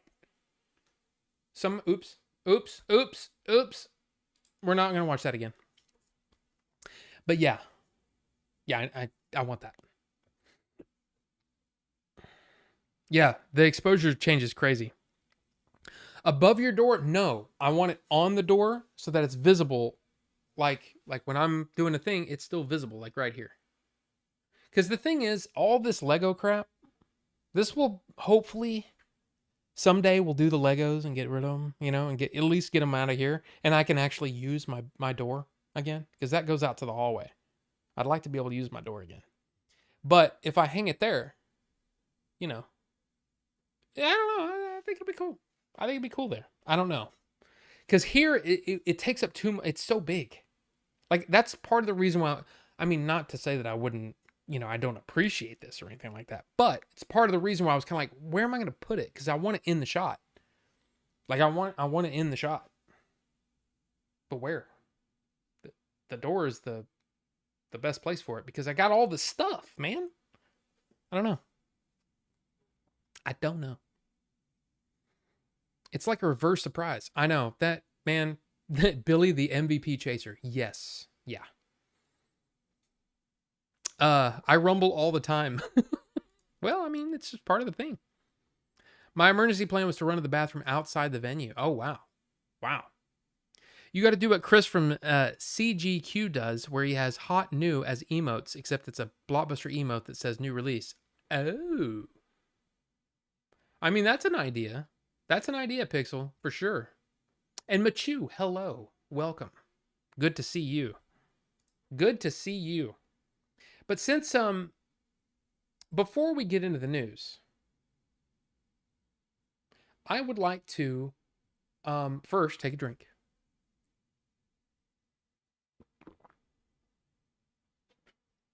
Finish off my tea. But I would like to talk about something that, well, it's something that Max Shozama himself brought up in the Discord.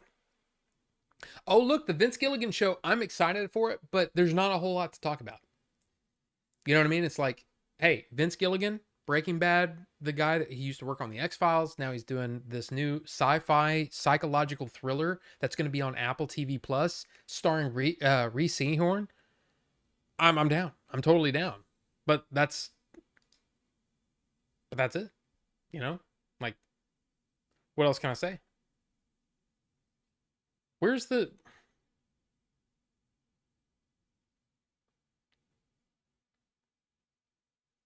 where was that he posted that? Oh, it was in topics to cover. So here's the thing. Max or slash yeah, that's what I want to talk about. The new versus old movies. There was this guy, I'm guessing he's in his 40s or 50s. And he does a video and he says, "Am I too old for this shit?" And he's talking about modern movies and not being able to connect to them. But I have thoughts about this. So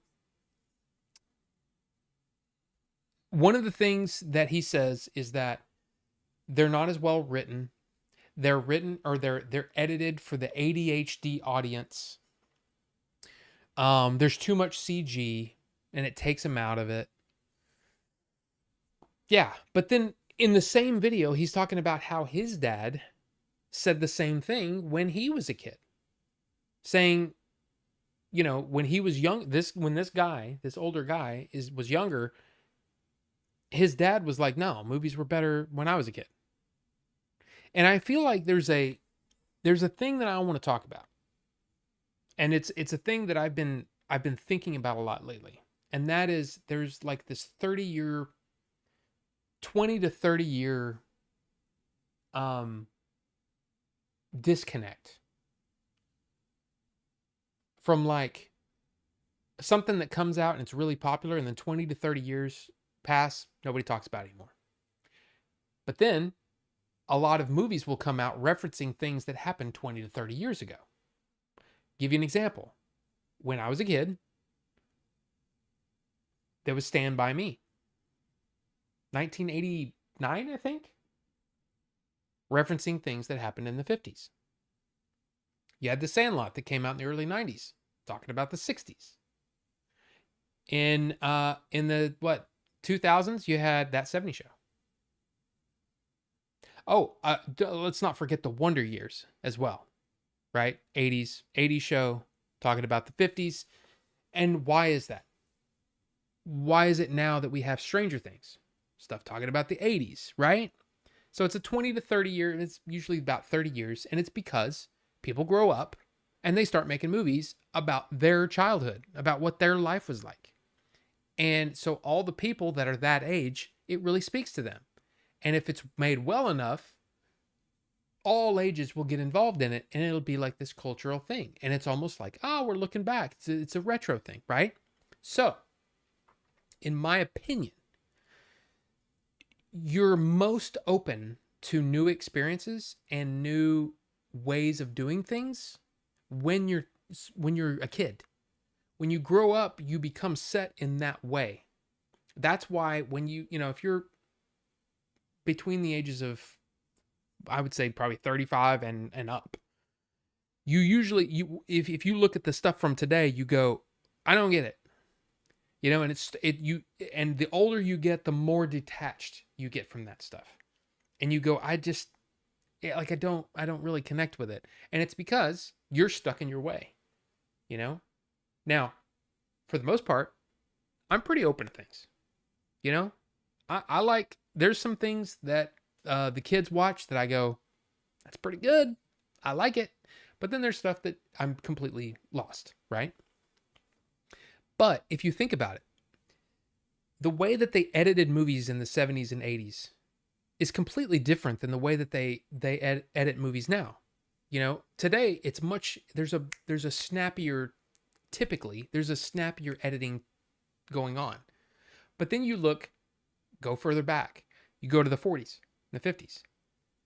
They're much slower paced movies. They're more about character and less about, spectacle, because that was what they could do. A lot of, and of course there was the whole thing that, back then they looked at science fiction and fantasy as like outlier type stuff that wasn't worthy of actual art. You know what I'm saying? And then, as technology improved, special effects improved, then we get computers and everything has a scale. And I mean, they were saying the same thing about like ILM in the 80s. This isn't real movie making. This is blah, blah, blah, blah, blah. It's just a tool. Just like CG is a tool. Just like, I hate to say it, but AI is a tool, right? In my opinion, all of this stuff is a tool. And if you overuse it, it can take over what's really important. And that is a good story. A good story with good characters. The setting is just another thing. So for example, you could make a Star Wars movie on a set with a completely virtual background. Yes, they've done that. They've done that many times. And then you can make you can make another Star Wars story, same universe, but you can set it on location. You can have people make the buildings and everything around you, right? And it has a completely different feel. It has a better feel. Why is that? Well, because we are really good at telling what's fake. And that's to me is that's the thing. That's what to me, it's everything, the CG and all that stuff. It's a tool to help tell the story. That's the most important thing. The action scenes are typically a bridge from one scene to another. And if you do it right, you can do some storytelling while you're doing an action scene. There are some action scenes that do absolutely nothing for the movie right? One of the great, to me, one of the greatest examples, and it goes right in the face of what George Lucas himself said in 1983 on the From Star Wars to Jedi: The Making of a Saga documentary, is he says that special effects, a lot of people, they spend a lot of money on their special effects, so they want to show them to you. But that's not what's important. What's important is telling the story. Give you a perfect example of him not following his own advice, and that is in Episode 2, Attack of the Clones. Uh, which is, I mean, look, granted, not the best movie. Some people love it, and that's fine. But it's not the best Star Wars movie. But the scene that I'm talking about is completely stupid and pointless, and it doesn't need to be there. And that is when Anakin and Padme get to Geonosis. They get off the thing. They get surrounded by bugs. The Geonosians, right? And then there's the whole long, very prolonged scene of them in the factory.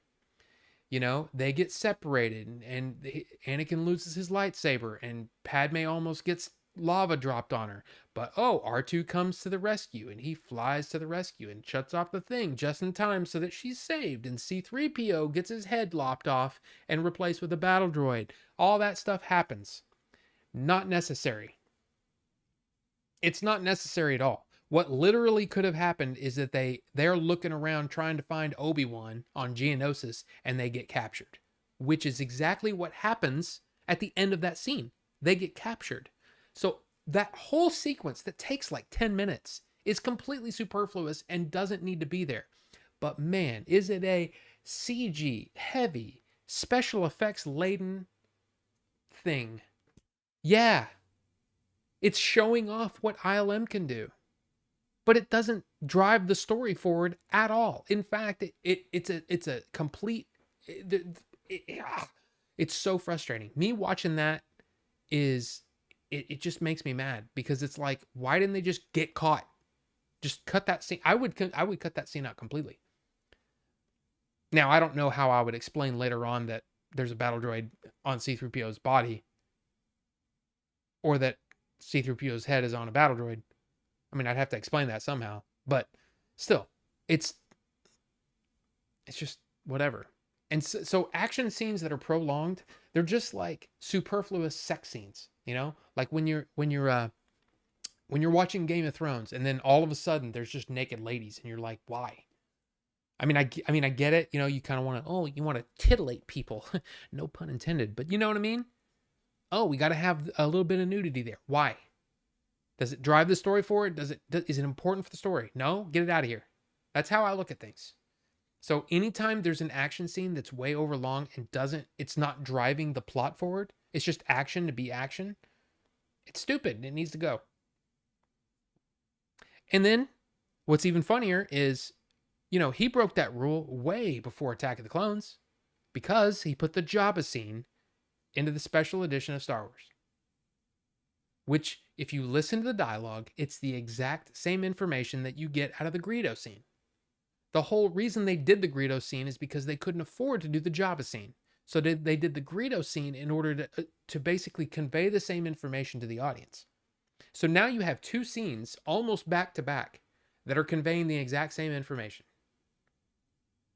Yeah, Han dropped a shipment because he didn't want to be, overrun by the Empire. That's basically what happened. That's why Jabba's mad at him. That's all you need to know. All the rest of the stuff is just extra. It's like sprinkles on a candy that's covered with frosting. And you're like, why do I need the sprinkles?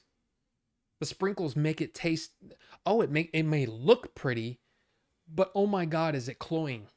And you're just like, oh God, there's like a sugar high. Why is it there? I don't know. Somebody thought it looked pretty. Well, get it out of here. The integrity of the cake doesn't need all that. But you get what I'm saying. So anyway, I'm done. I'm done talking about that. So let's see what you guys have to say.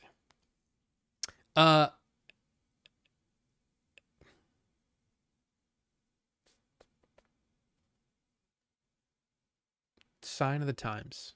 Not sure who you're talking about there, Chris. People reflecting on their younger years once they're of age and in Hollywood. Exactly, yes. I think that shift usually happens between 30 and 35 for most people. I went through a phase like that in my late 20s. When I hit my 30s, I intentionally decided I didn't want to fall into that mindset of hating everything now. That's exactly how I try to look at things with a completely fresh mind, and I try to take in editing. I've actually kind of trained myself to be able to watch really quickly edited stuff. What are they actually trying to get across? Some people are better at it than others. But I like when I hear somebody say, "Oh, all the movies suck now," and I'm like, "You're not looking hard enough. There's plenty of great movies out there." What I would say to that guy is, "Hey, go seek out Life of Chuck. You would love it. It feels like an old school 90s movie, which is part of the reason why I really responded to it. I really enjoyed that movie. But it didn't do well because most people, they don't want to watch a movie like that in the theater. They might watch that something like that on Netflix or whatever, but that's not it's not typically a typical theater movie. But this guy, the way that he, what is it? It's called AJ's Movie Place. Not that AJ, not KP Senti.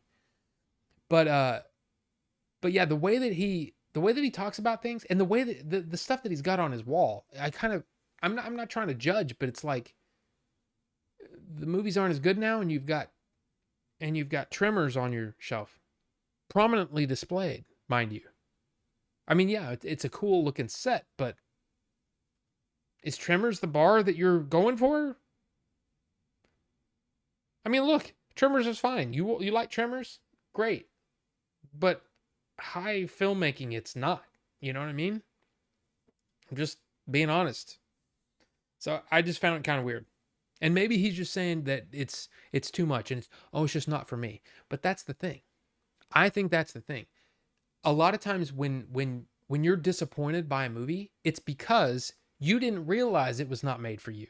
The the marketing people did such a good job of making you think that it was for you that you're upset that you got there and you went, this is not for me. It happens to me all the time. Jurassic Park, or that new Jurassic World movie. Exactly that. I was like, man, the reason, but then I knew it wasn't for me. But I was really kind of hoping that Gareth Edwards would bring more of himself into it, but it really wasn't. It was just Gareth Edwards doing See, now I'm getting it, which I've been on this planet a long time. I should have gotten it a long time ago, but the studios are using Gareth Edwards because Gareth Edwards made the creator so cheap. So they hired him because they wanted to make a Jurassic World movie,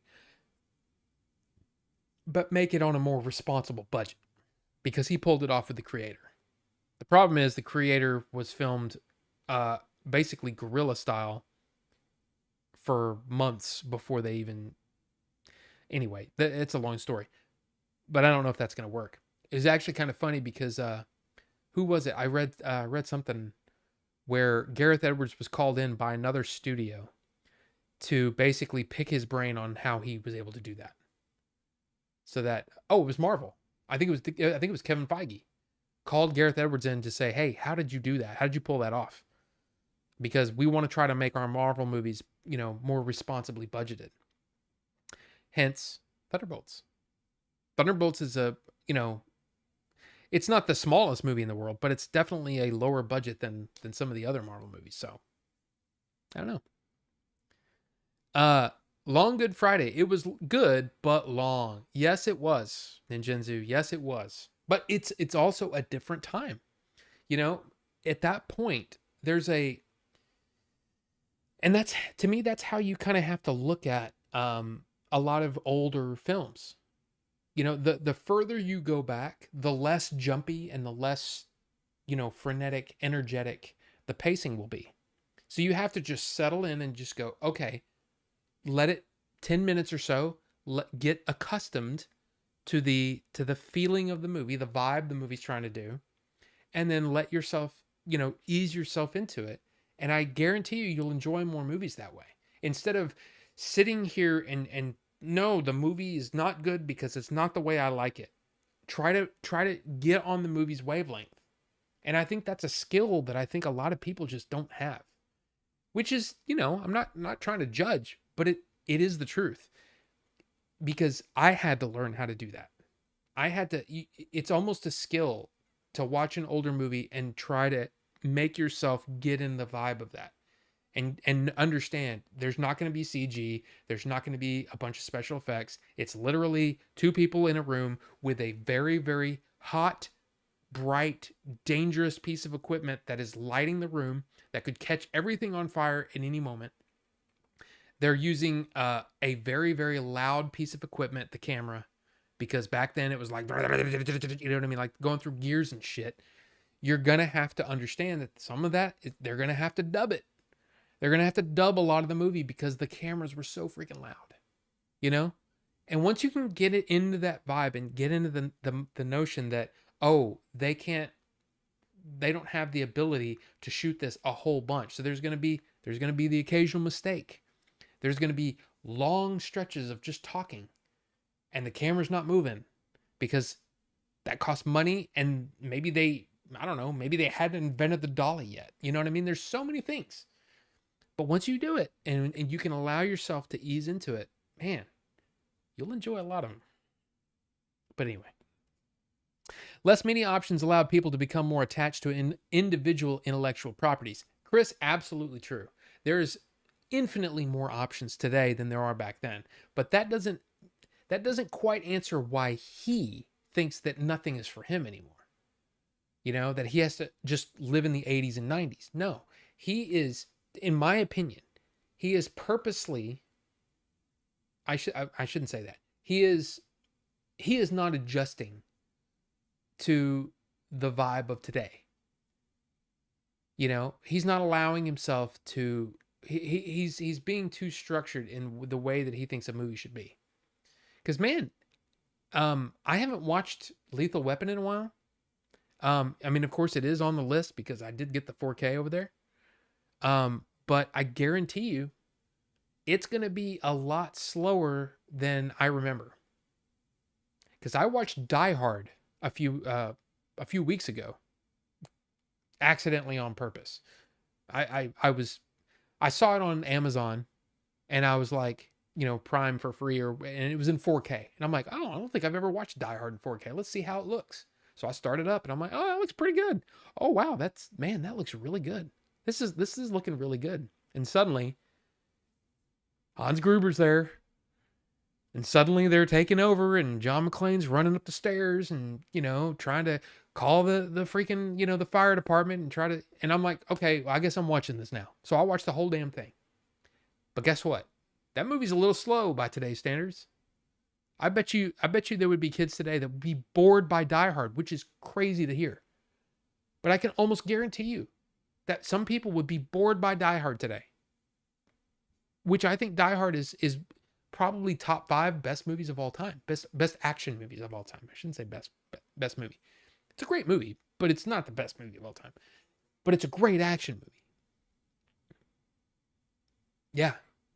Guaranteed there will be people that are fidgeting in that movie, picking up their phone and crap. That's just the way it is. But I don't think Wonder Years was 60s, not 50s. Shozama, don't you dare. No, you're probably right. I don't know. But my, again, 20 to 30 years, my idea stands that people write what they know, you know? And when they're setting something in a period, they're probably going to write in a period that they understand themselves. So the guy that wrote the Wonder Years is probably, you know, he probably grew up in the 60s, which, you know, I don't know. I just, that's, and look, if you're on the Discord, Filbert and Pixel are making great points in here. Like, super great points. Budgets in newer movies are so large, it's a lot harder to be a stylish director. That is absolutely true, but it doesn't really have to do with the budget. It has to do with, I mean, I guess in a way it can be, but it's basically the studios look at the independent films and they go, ooh, this is a hot new director that just made this independent film that was successful. Let's tap him to be our next, you know, Marvel director. Or let's tap him. Think about Alien 3. Alien 3 is a great example. 1990, what, 2? Fox went after David Fincher because he was making all these really amazing music videos and all that stuff, and they tapped him because they were like, he's got a really cool eye. This will make Alien 3 really interesting visually. And bonus, because he's never made a movie before, we can push him around. And we can craft the movie with his style, but with our story and all that stuff. And of course, David Fincher went behind their back and made his own movie, and then, basically took the movie away from him and blah blah blah. And David Fincher said, I'll never work for Fox again. All because of Alien 3. He'll never work in sci-fi again, which is kind of a bummer. It'd be cool to see him do something sci-fi. But anyway, yeah. So that's a perfect example of them tapping the younger director, the younger stylish director, to try to make their movie. And then, like I said, they can push him around. So, huge budgets now make studios wanting safer movies that appeal to the common denominator. Exactly. And that's why there's sequels, there's reboots, there's all the things that are familiar and trying to do that. And then you think, okay, wait a minute. If that's true, we're taking a known product that's been a moneymaker for years and years and years, right? Let's take that and let's make it for the new audience. Let's not make it for the people that, spent all the money over the years. Like, that's one of the things that guy says. He's like, he's not going to make it for me. They're going to make it for the new person. Well, because you're about to die. Harsh, but true. You're closer to death. You're not a customer for that many more years, at least in studio terms. They would rather try to grab a new audience. That's why a lot of people really just loved The Force Awakens. I found it kind of hollow, but promising, right? But a lot of people loved it. And why? It's a lot of new kids who've never seen Star Wars before. And it's because it's basically, very close to a remake of the original, which is what Disney wanted. Disney didn't, again, and this is the thing that I think everybody should know, okay? When it comes to studio filmmaking, and especially IP filmmaking, they don't care if you like it. They don't. They don't care if it's critically whatever. They don't care about the IMDb score. They don't care about any of that. The only thing they care about is, did it make money? That's why Kathleen Kennedy, a lot of people hate on Kathleen Kennedy, and you can hate on her all you want. But 4 out of 5 of her movies that she made for Disney made over $1 billion. So that's $4 billion that she made with 5 movies. They paid $4 billion for Star Wars. So they look at Kathleen Kennedy and they're like, she's awesome. Now, I also think Kathleen Kennedy's awesome. She's made mistakes. Sure. The whole thing was a mistake. Story-wise, legacy-wise, it was a complete mistake. But that doesn't fall solely on Kathleen Kennedy. And that's what irritates me, is when you blame everything on this one person that, because she wore the Forces Female shirt, you think, well, then she must be the entire problem. No. There's so many people that are involved in movie making and decisions made at the studio level. Because I bet you Papa Iger was sitting there going, yeah, we need Star Wars movies as quickly as you can. Well, we'd like to craft it. I don't care. Okay. Well, here's the thing. Every Star Wars movie in the past has come out, it takes about 3 years, 2 years. Nope, you got 2 years between movies. We want them in 2015, 2017, 2019. We want it as quickly as possible. Okay. Well, okay, shit. Oh, and by the way, we want one Star Wars movie in between both of those years. So we want one. We want a Star Wars movie every year for 5 years. Like, go as fast as you possibly. Just go. Okay, damn. So when you look at it that way, you start to go, So the fact that she made this is a fact, that she was producing $4 billion films, $1 billion plus films, not all of them did, crazy above $1 billion, but still $1 billion for 4 of them in a 5-year period. I'm just saying. Anyway, we're getting off task though. It's again, it's a classic thing that everybody should know. Studios do not give a crap if you like it. They only care if it makes money. So Jurassic World, I don't know how it's doing. I haven't been paying attention because, well, obviously I've been out of town for a week, almost a week. But I can almost guarantee you, if it's profitable, they'll make another. They don't care if you liked it. They don't care. It made money. People like dinosaurs, and they like seeing dinosaurs f shit up. Make another one. So, Chris, you're absolutely right. She does have blame to shoulder. There's no question. There have been many missteps along the way. When it comes to her reign at Lucasfilm, it's not perfect by any stretch. By any stretch. How many projects have been announced and how many have come to fruition? It's not a great track record.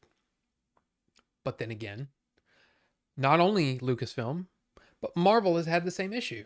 And Kevin Feige did an interview last week where he talked about that very thing, where he was saying that the reason that Blade hasn't come out is because Blade was greenlit and announced before we were really ready, because we wanted Mahershala Ali, absolutely, but we didn't have a script ready to go, and we were trying, and I'm guessing part of the problem is, how do you explain that vampires have been on Earth all this time and not one single mention in the MCU?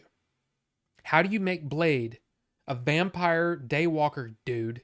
How do you make him fit into the MCU as it stands right now? How do you do this? How? Were some vampires blipped in the whatever, in the snapping? What happened to them? So there's a lot of questions that have to be answered. And so he said, Blade, the reason that Blade hasn't come out yet is because in our pulling back, in our, he was trying not to be, burn bridges and be, pissy. But the fact is, Bob Chapek threw a wrench into everything at Disney because he wanted more, quantity over quality. He didn't care how good it was. He just wanted more of it. That is typical corporate thinking. Just dump it all in there. The quality doesn't matter. As long as people are watching, I don't care. That's why WandaVision was amazing. And then it's like every show seemed to dip a little bit. You know what I'm talking about? And same thing happened with Star Wars. It's all a product of that kind of thinking. So a lot of the announced projects that I covered on whenever that big D23 thing happened, and freaking Patty Jenkins is putting on an X-wing flight suit and walking to an X-wing for Rogue Squadron. Anybody remember that? Yeah, that was all part of that, and it's because they were like, somebody said they had an idea. Let's just announce it, and that's because of Bob Chapek. Now, Bob Iger, he was kind of part of the problem too, because he wanted 5 movies in 5 years after she just got the job. So it's just, look, there's a lot of problems. And Kathleen Kennedy has definitely made her share of mistakes. But it's not all on her, okay? And anybody that does blame it all on her, man, you're just not paying attention, or you don't understand the studio system, because there's a lot that goes into it that is not, she's not the end all be all for everything at Lucasfilm. It's just not the case. They're looking over her shoulder. So, and again, she's $4 billion films. That's all I'm saying. Most studios would look at a director or anybody, oh, that person did 5 movies in 5 years, and 4 of them were over $1 billion. Hire them today. Go now and begin. That's just the way it works in Hollywood. So anyway. Okay, anyway. Sorry. Hello, Vinny. If you're still here, I probably ran you off because I talked too long without mentioning anything.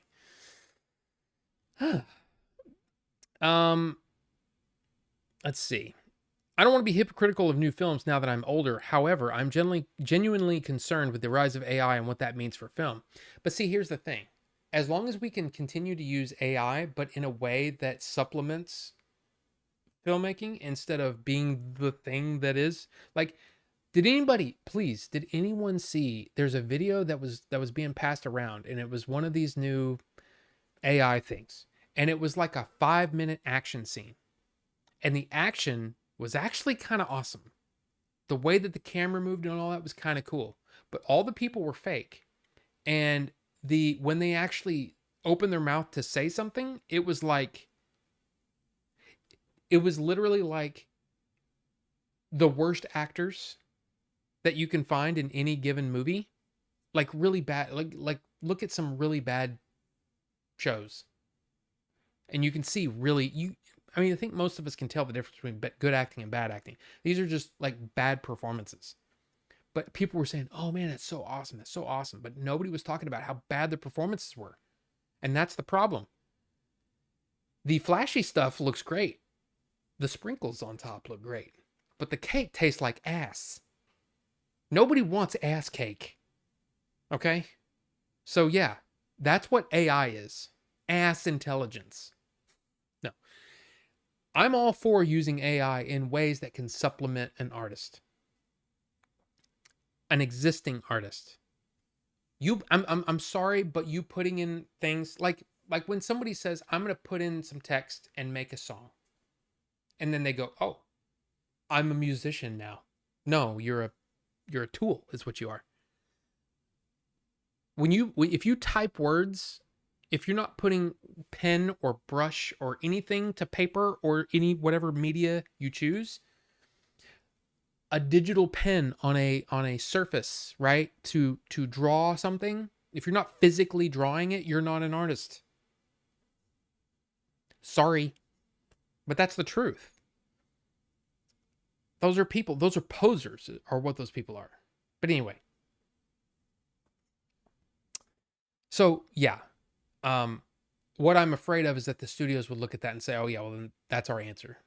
But as long as it can be used, like for example, them using AI to like a very very independent, very low budget film, doing a couple of AI like basically static images to supplement Late Night with the Devil. I mean, sure, you could have paid an artist to do that, but that's a lot less of a problem. But somebody using, you know, we're just going to use all AI to make our movie and it's just going to be all AI actors and all that. That's dumb.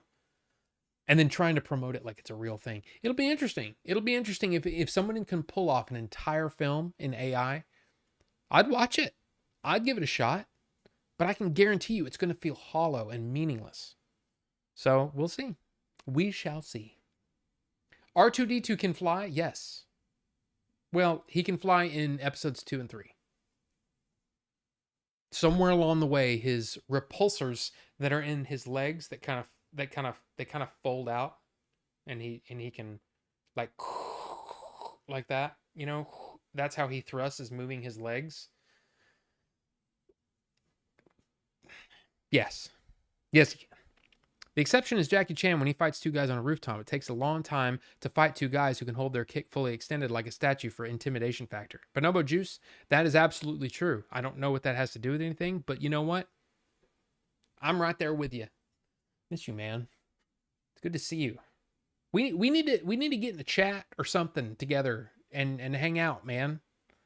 Or, you know, stream more. Oh, I have kids and I have okay. Whatever excuse you have. I would like to chat with you because I miss you. I miss your musk. Anyway, Chris says, poor Gareth, now every studio wants him to make $1 million movies on budget for the near future. Absolutely. Yeah. Die Hard in 4K sounds great. It is great. It is great. It's fun. And yeah, there's Die Hard more like Yawn Hard. Yeah. That's what I'm saying. I can guarantee you that if you put Die Hard in front of some people today, they'd go, "What is this old thing?" And man, I saw a video of Bruce Willis today and it broke my heart. Look, I know that he has sort of a, what do you call that? A diva sort of um thing. Like when he was younger, he kind of, maybe some of his success went to his head a little bit and all that kind of stuff. Maybe burned some bridges. Yes, maybe, possibly. But the man did some of my favorite movies, and one of the coolest things that I ever saw him do is randomly get on, like he was getting on voice chats and like FaceTime stuff with random people, random fans, and I thought that was so freaking cool. And I thought, man, if every actor would treat his fans like that, oh my god, that's so cool. That was so cool. I wonder when will be the day I'll actually like movies. Well, KP Senti, maybe, like I said, you haven't learned to connect, on that level. You have to get the vibe, you know? I don't know. I love, to me it's like with art, any kind of art. Um I mean, I love all kinds of art, but movies is my favorite medium to tell a story or to get a point across. I mean, I try to do it with music for a long time, but then I started to feel like everything's been said before in a song, and that's why I was start writing instrumentals. Is because what if I can convey an idea without lyrics? I mean, I was probably pretty pretentious as a musician when I was doing that stuff, because I was also, there was one of the other ones was, there's a song that I wrote that's one sound. I was like, what if I can use just drums and one sound for the entire song? And I did, and it's okay. But I don't know. Movies have always been my favorite medium, though. Slower paced films like Die Hard allow the audience to really grasp the intensity of a scene and process it. When a movie is too fast paced, sometimes you lose that sense of impact. That will, I mean, yes, 100%. 100%. I think there's a lot of that in, especially Superman, the new Superman movie. Without giving any details away, I believe that there are moments in that movie that would hit harder, and the emotion would be in more intense if it allowed to breathe a little bit more. The movie is so tightly wound that I think it does a bit of disservice to the story as a whole. That doesn't mean I didn't like it. I really, I don't know if I love it. I need to see it again, but I really enjoyed it. And there's a lot of elements in it that I think were perfect. So, but like I said, I think it's like, one of the reviewers I watched said that was his biggest problem with the movie, is that there was like an emotional line and he was all like, wow, that really hit. And then suddenly a joke. And he was like, so it's almost like you're taken out of that emotion. I get that. I freaking love Alien 3. I know people hate it, but I love it. You know what? Pixel, Wraith too, loves it. Hi, Wraith, by the way. Yeah, Alien 3 is great. I love it. Hence the MCU reboot coming. Yes, Wraith. Yes, that's one of the things that Kevin Feige was talking about, was that Secret Wars, the second of, so Doomsday comes out next Christmas, and then Secret Wars will come out the next Christmas, I think. So 2027. Secret Wars is supposed to basically, like, if the MCU was a toy box, you'd shake that toy box vigorously, and there would be multiple generations of things. And so we'll probably get a new Iron Man and a new Captain America and all that stuff at that point, and there will be a story reason for that happening, and I'm kind of cool with it. And I know some people are down on comic book movies, they're down on Marvel, they're down on DC, they're down on whatever, right? But if done well, man, I love them. And sure, I was probably a little too lenient on Brave New World, but that's also because I really enjoy Anthony Mackie. I just wish it was a better movie. And Thunderbolts was really good, and I'm looking forward to Fantastic Four. I've heard some really good things about Fantastic Four, and it comes out on Thursday. And guess what else? I'm seeing that Avatar Fire and Ash trailer on Thursday, and I'm excited. I can't wait. I mean, of course I can't wait, because that's all Anyway, we've talked about that before. Alien 3 was, no question, Alien 3 has a great cast. Charles S. Dutton and Charles Dance, absolutely. So good. So good. What happened to Charles S. Dutton? I haven't seen him in a long time. Just say all the vampires live in Agartha and only now come out through the sinkhole in Antarctica. Boom. Blade coming to theaters June 2026. Well, I mean, yeah, you could do. I mean, there's a lot of ways that you could do it, but it again, one of the things Feige said is, I want it to be awesome, and everything that we came up with, including two different takes on a period piece, so it wouldn't take place in present day, just just weren't good enough, you know. And you know what? I'm cool with that. You know, if you want, if you're making a movie and the script is just not doing it for you, don't make the movie yet. Hone that bitch. You know, do another draft. I'm cool with that. That's what I want from studio heads, is to go, you know what? I don't think I want to make that movie yet, because man, there's a little bit of crap in there. I don't like it. So ditch the crap. Give me a better thing. Vinny wants the ass cake. Apparently, nobody wants an ass cake. Okay. I'm not saying AI is bad. I'm just saying I don't want extreme reliance on it. If we start replacing actors with AI, I don't know about that. I agree with you, because there's always got to be that human touch, and AI can't give. Now, here's the thing: we may get to a point where we can't even tell anymore, and on that day,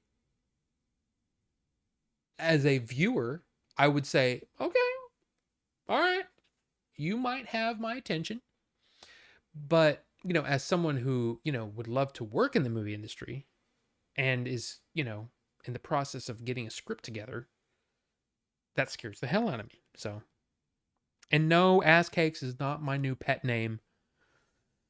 But then again, if you really think about it, who is actually responsible for their own nickname? You know, nobody. Your nickname is given to you by other people. I call myself Rob the Idiot, but you know, you want to call me ass cakes, bonobo, then you go right ahead. I'll answer to it. There you go. I sometimes use AI in my music production or making covers, because I made an AI model of my voice to see how I could sound, and then I use it as a training tool. Yeah, but do you call yourself a musician? Are you playing any instruments, or are you just typing into a computer? Because if you're, I'm just saying, if you're just typing into a computer, you're not a musician. If you're not learning, what 4/4 time signature is versus 3/4, you know, do you know what, if you don't know what those are, then I'm sorry, you're not a musician. Do you drum? Do you play keyboard? Do you sing? Because you can sing, you can have no, as long as you're using an instrument and your voice can be an instrument. I don't know, man. I don't know. New Corey Feldman music video is AI slop. I haven't seen such a thing. No one forced you to have kids and miss the chat. I mean, yeah. Charles Dutton hasn't been in a movie or TV series since 2016. Wow. Sweet cinnamon ass cakes. Wow. Is Skrillex a musician? Um, I I don't know. Bonobo Juice, did you see the amazing gift that Billy gave me for working with him at Siege? I don't even know if that was on screen. If you can, if you play an instrument, go for it. Cool. But if you're just typing words into a computer, you're not a musician. And then yeah, just blinding. That's the brightest. I'm completely washed out. I'm back here, but completely black. And then if you hit this button, yeah, oh, that's weird looking. It looks like it's dimming my lights, but it's actually, it's flat, it's and then it just blinks, and then that's the gradient. So anyway, it's cool. It's cool. I love it. I just got to figure out where I'm going to put it. And I don't know where. And honestly, it's too, maybe too bright. It may be affecting my everything. I don't know. Got him. He got some jams. Okay. Okay. Yo, I miss Blockbuster. Ooh, that light's clean. Yeah, it was amazing. If you go back at the thing, you can see Billy actually, we were recording at the convention and I was recording when he bought it, thinking he was buying it for himself, and then he turns around and gives it to me, and I'm like, you son of a bitch. I can't believe you got me. You got me, boy. Boy. You got me. Um, Yeah, I talked about all that. I talked about I wanted to make sure that I got all my points for the aging out of movies. But yeah, I think it's a thing, man. I think you got to vibe. You got to vibe with it. I would argue AI has a more human touch than most of the population. It learned from us. My favorite songs ever were generated using really. I've heard one song that really touched my heart, and it was an AI song from Ms. Moon from Game Dave's chat. It's the what's it called? The Pixelated Sadness. I love it. I have a copy of it. I think it's great. But she wrote the lyrics. So, you know, yeah. Fully generated AI songs don't hit me as hard. This one did. Man, this one hit me. It punched me right in my tear box.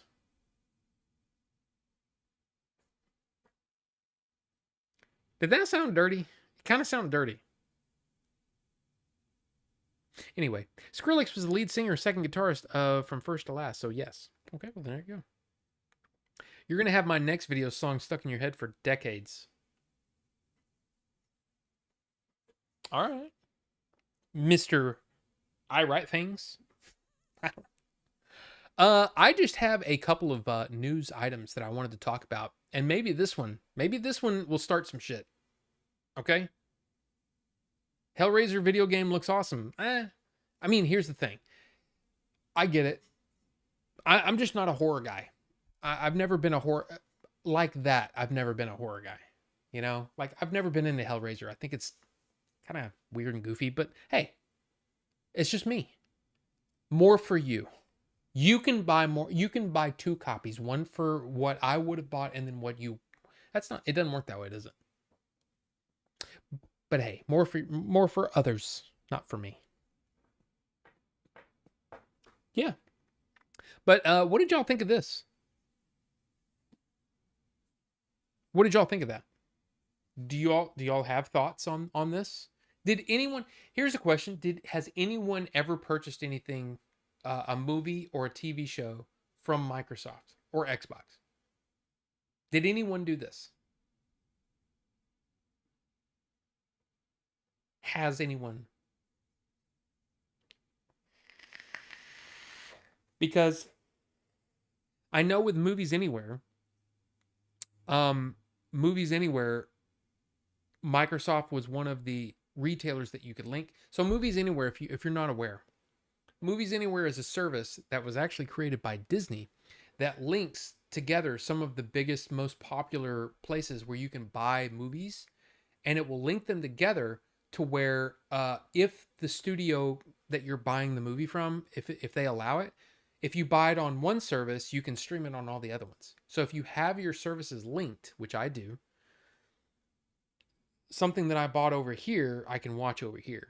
So in a lot of cases, you can look at, say, it's now Fandango at Home. It used to be Vudu, VUDU, which used to be owned by Walmart. Now it's owned by Fandango. But if you buy something from there, and the studio will allow it, you can watch it on iTunes or Google Play or YouTube, right? You can buy movies on YouTube as well. So same thing. So you can buy those movies and you can play them on multiple services. And in some cases, it's really beneficial because some of them will give you a better version than what you actually purchased. Some of them will give you better audio options. All those things are possible. And sometimes even give you more special features. The Avatar ones that I bought, the 4Ks, they give me better audio options and better special features on Fandango at Home than it does on iTunes or on Apple TV stuff. But anyway, Microsoft was one of the retailers that you could use with Movies Anywhere for it to go And again, that's based on studio. So the whole thing is they're abruptly ending the sales. Those will remain on the service so you can still watch what you have, but they're not going to give you any sort of option on like migrating. Like let's say you bought the Dark Knight on Microsoft or Xbox. They're not gonna help you migrate over to Google Play or YouTube or over to iTunes. They're not gonna do that. So basically, you're still at the whim of the company. So if Microsoft decides, it's taking up too much room on our servers, let's just dump that crap now. There's nothing you can do. Done. Now, remember there was another company called Ultraviolet. That one actually went away. And then of course, I believe, if I'm not mistaken, maybe somebody can tell me. I'm pretty sure Sony stopped selling their movies and TV shows on the Sony network. And Ultraviolet was a Universal Sony. I think they were a Universal and Sony collaboration is what Ultraviolet was, but it's been a while. I can't remember. But anyway, this is another situation where, physical media, right? And there was it was like news. Somebody, I don't remember who said it, who posted it in the chat, in the Discord. I could pull it up, but I'm too lazy. I'm right here. But yeah, apparently, I think it was Vinny actually that posted that 4K discs are selling better than DVD and Blu-ray finally. It's good. That's good. So, speaking of songs, I want to buy your intro soak music for Order 42. Well, KP Senti, that is a thing that I've been thinking about. I've actually been thinking about dumping those songs on YouTube, just dumping them on there. Because I don't think anybody's gonna I think only a few people would actually pay for it. But if I put it on YouTube, I think more people would listen to it, and I could actually make a little bit of money on it. Just the ad revenue and stuff. So I was thinking about doing that. I don't know. I gotta figure out. There's one of my friends, Jerry, right, who used to do the old podcast with me. I kind of want to talk with him and see what he thinks, because I think I'd probably get more from having it on my channel than I would be trying to get it on iTunes and all that stuff for people to buy, or Spotify or whatever, SoundCloud. And because I'm not, the thing is I'm so far removed from my music now. Like I haven't written anything musically in years and years and years. I'm so out of touch and so out of practice that I don't know. I think it'd just be fun for you guys to listen to it. Make a little playlist, say, hey, this is my old music. I don't know. I didn't know that happened. I think a movie, but I don't remember. Well, Pixel Phoenix, not everybody is as smart as you, and maybe somebody said, hey, I want to buy this movie they're on their Xbox and they see that,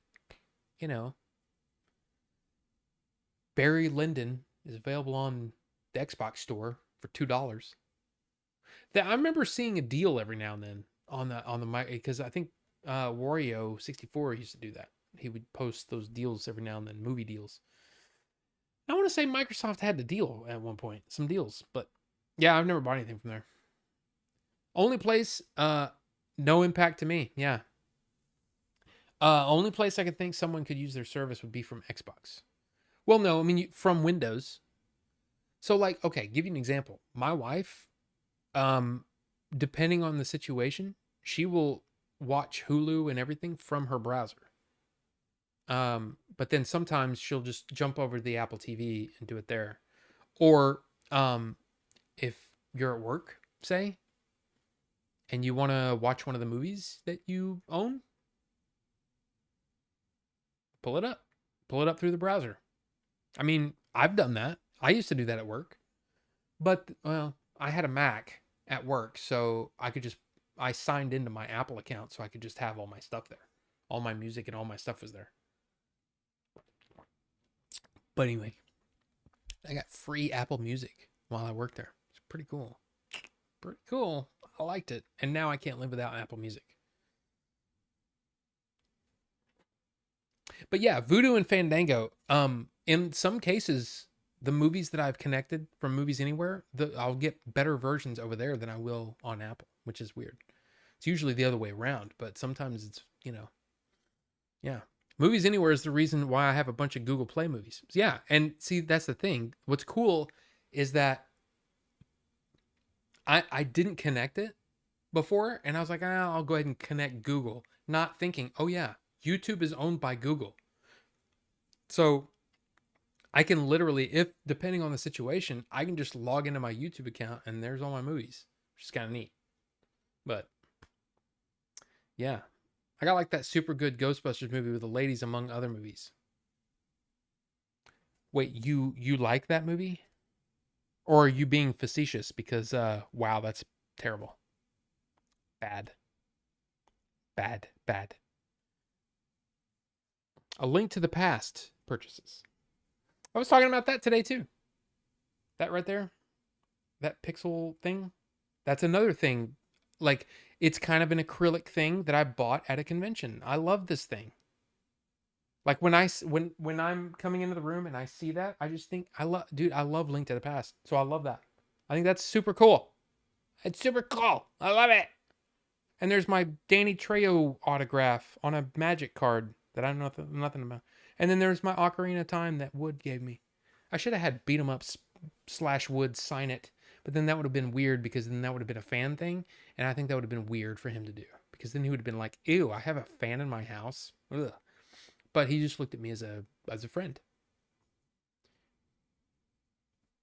Anyway, uh, is that similar to the old Ultraviolet? Yeah, like every now and then you'd buy a Blu-ray or a 4K or it's mostly DVDs and Blu-ray, and there would be you'd get an ultraviolet code. Well, that's what that was. Ultraviolet was the thing that shut down. So if you have any DVDs and Blu-rays that have an ultraviolet code and you never redeemed it, yeah, you're never going to get that now. So, but if you redeemed it, like I would always redeem it through iTunes, so it would just go into my iTunes account. So, I can't wait for bargain bin Blu-rays. Yes. Wow, I love those. You should dump those songs on Bandcamp in the lossless quality. Well, I don't know. I don't know. Putting it on DSBs or whatever is expensive. The YouTube and Bandcamp route would be the best and free. Microsoft was real good on some Fox movies for older movies and bundles sometimes. Yeah. Yeah, I think that's what it was, is that I saw Wario posting about Microsoft's in their bundles and things, but I don't know, it's been a while.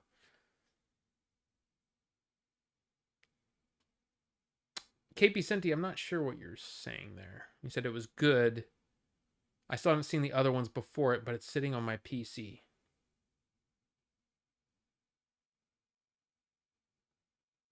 I said things a long time ago, and now I can't remember what you're responding to. I wish y'all could. I don't know how to do this because that's the worst part about being this attentive to chat is that sometimes I'll say something and it's just a stream of consciousness thing and it goes right out of the whatever. It just goes right out of my brain.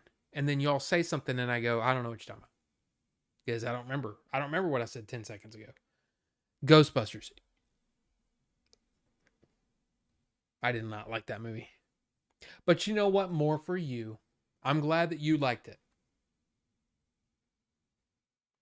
But see, that's the thing. KP Senti might watch the 2016 Ghostbusters and say, yeah, that's a good movie. I enjoyed that. And then they go back and watch 1984 Ghostbusters. Bill Murray, Harold Ramis, Dan Aykroyd, Winston, I almost call him Winston's, Ernie Hudson, Rick Moranis, Sigourney Weaver. And goes, no, the movie sucks. Right? I mean, that is possible. But yeah, you just dump fluids. Rufus the Red just dumped fluids into my foot pedal. He says he loves unnecessary stress. Rufus, how about you don't do that? Just to let you know, electronics and liquids don't go together. I mean, it seems like they should, right? Both, are dependent upon, waves. That's stupid. That was a stupid joke. Yeah, I don't know. I'm sorry. I'm sorry that happened, but try not to do that in the future. That helpful? Probably not. Probably not. Yeah, and some music posting, I just don't know. Like, I want to do it, but also, like, there's a part of me that thinks, like, what if somebody steals my music and puts it in a thing? But then I'm like, do I really care at this point? That movie's like, I mean, movie. That music's 27 years old now. Like, and plus, nobody buys anything anyway. They just steal it, So why not just put it on the internet? And at least if somebody listens to it, I'll get a view and maybe some ad revenue from it. I don't know. I didn't try. It's on the damn floor by default. It's a problem, okay, Rufus? I'm gonna need you to simmer down, lock it in. Everything's okay, and rock on. What did I used to say at Blockbuster? Other than I do the thing and let's rock and roll.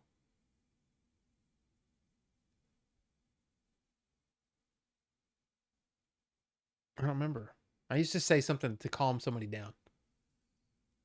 There was a thing I used to say. It wasn't simmer down or anything like that. It was something.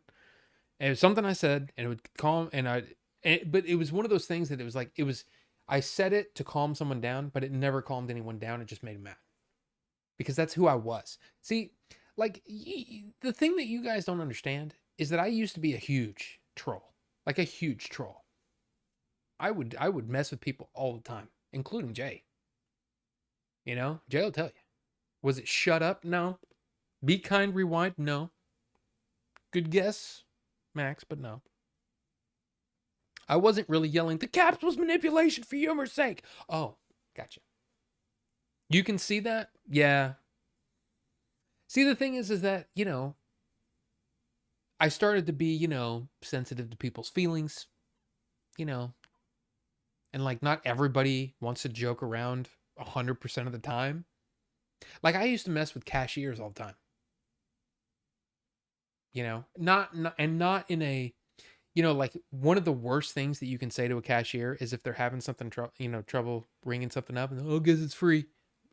No, that just makes them mad. And that makes them want to charge you multiple times just to shut your face. Just, I would rather you say nothing and treat me like a robot than say dumb things to me. But what I used to do is mess with them a little bit. But I would do it in ways that they would never expect. Like I would do things that nobody did, right? Joke around thing. And I remember April saying something along the lines of you shouldn't do that to people because not everybody's in the mood. And I'm like, yeah, but I'm gauging. There are this is going to sound bad. There are probing questions. There are things that you can say that will give you an idea of who this person is. And when you figure it out and you get your little spidey sense going on and you can figure out what people are doing, then you can go, I can mess with this person. I can joke around with this person and they're going to like it. They're going to have fun. It's just like the time when, now, did I get it wrong sometimes? Sure. Of course. Somebody would say, oh, you're a real smart ass, aren't you? Like customers and stuff when I was at Blockbuster. Of course it happened. And I'm like, I'm sorry. I was just kidding around. I didn't mean to. But like 90% of the time I was right. Like the one time when this was so bad. So the credit card machine, right? At Blockbuster was kind of an elevated, it's almost like you're like a Steam Deck or something, but it's elevated with the number key, right? Little screen up here showing the total. They slide their card. You've seen them before. You know what I'm talking about. You know what a credit card machine is, don't you? Anyway, green button over here, red button over here. Yes, no, right? So depending on what it is, you can, hit whatever. And what I used to say was hit yes, then slide. So basically it's hit yes to confirm the total, slide your card. People would when I would say that, they would hunt for the word yes. So in order to save time, I would say, hit the green button and slide. Green button, slide. Quicker. Let's move. Let's move this. Let's move this along. Okay. You know, you're not getting any younger. Neither am I. I'm paid by the hour. Get the hell out of my store. Right? Let's move this along. Right? Open the thing. Yep. That's the movie inside. Close it. Beep, beep. Let's go. 8:42 or whatever it was. Right? Let's move this along. So I'd say hit the green button and slide. One day, for some reason, out of nowhere, I said hit the green button and slide. Unless you're colorblind, in which case it's the light gray one. Thinking is funny joke. And he goes, and he looks up like this. I am colorblind. And I went, oh, sorry. Hit yes, then slide? And he goes, like, I felt like he was going to kick my ass, you know? But he didn't. And he probably, I wonder if he was messing with me? Like trying to catch me? Because I've done that before too. I've tried to, another example is, you know, the Blockbuster cards. Beep, right? Give me the card. Beep, pulls up your account. We're rocking and rolling, right? Well, if you didn't have the card, you could look it up by the person's name. So in many cases, they would just give you their ID and they'd say, here you go. Do you have any copies of whatever? So this one kid, he's probably 17, gave me his license. And he said, it's under the same last name. Can you, hand me my license? And I took the license and I looked at it and looked up at him and I threw it back at him. Like frisbeed it right back at him. I said, get the hell out of my store. Like all mad. Like, get out. And he's like, what did I do? And I said, I'm tired of you people not having your card. Get out. All mad, right? And he's still like, he's frozen like, do I get another person? Do I go to another line? I don't know what to do. And I just went, I'm just kidding. So I grabbed his license and he goes, dude, you got me good. And I'm like, I tried, I tried. I was just messing with you. So that's the kind of stuff that I would do. Happy birthday, Willem Dafoe, 70 years old. Good job. Good job, Willem. The best way for someone to not calm down is to tell them to calm down. Yeah, but it was something that I used to say. But I used to say it like all the time. Like, all right, we're going to do this. We're going to do this. We're going to do this. Everything's going to be fine. It wasn't that, but it was something else. And I can't remember what it is. I can't remember what I used to say. I like to say, I hope you have a better day when the clerk is cunty. Well, there was a guy that used to work at the Stop and Go. Anybody have Stop and Goes? Are Stop and Goes even a thing anymore? Anyway, you work at a convenience store. Back in, God, I was probably 20. But I used to go in there all the time for like whatever soft drink of choice of the day or cigarettes or whatever back in the day, right? This is like, what, 96? Get off my back. Anyway, he wouldn't say, have a good day, have a good night. He would say, have a night. Always remember it. To this day, I remember that guy's face. Because he looked like he had a mullet, mustache, no beard, mustache. He was just an unremarkable looking dude with a mullet and a mustache. Have a night. But he would say it like that. Like, I'm tired of being here, but have a night. And I remember one night, I went in there and he goes, how's it going? I said, well, I found out that I'm not going to be a dad today. That's what I said. And the guy goes, that's a good day. And it was true. We were kind of worried. My girlfriend at the time, she thought that she might be pregnant and I was worried. Because, I don't have kids today. I definitely didn't want to have kids then. Right? So I said that to him and he said, that's a good day. I'm like, all right. Anyway, sorry.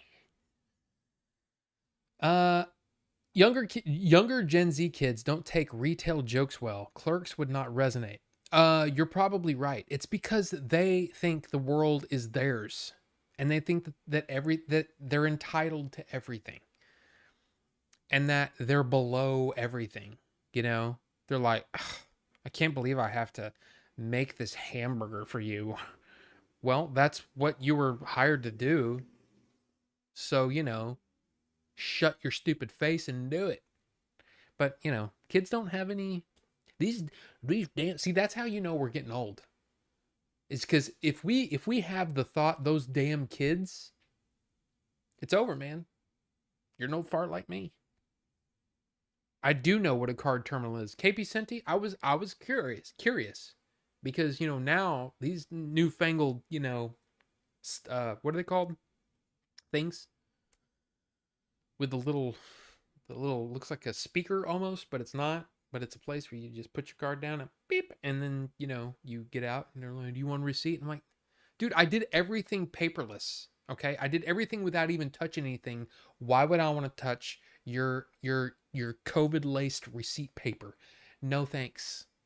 I'll just go out the door and move on with my life. Thank you." I don't know why I'm putting stank on everything. Anyway, you know what I mean. He let it evolve into Willem, but it's not his name. Is that true? Is that true, Rufus? I don't know if that's true. I'm not sure if that's true. I could be wrong. He pulled an Uno reverse card on you. I mean, it's possible. It's possible. But yeah, I was barely human back then. Well, you were, yeah. Yeah, no, you probably weren't. You are a youngin, in in comparison. Also, don't say the C word more than you need to. It will get the stream demonetized if it's too frequent. Well, Rufus, why would you? I say words that are in the chat. Why would you put it in the chat? I'm like freaking, Will Ferrell in Anchorman. Go fuck yourself, San Diego. I mean, it's going to happen. The mundane. I don't even know how to say that. I mean, I know mundane, but mundanity of the job was the joke. Then the random ass human interactions you would have while running the register. Yeah.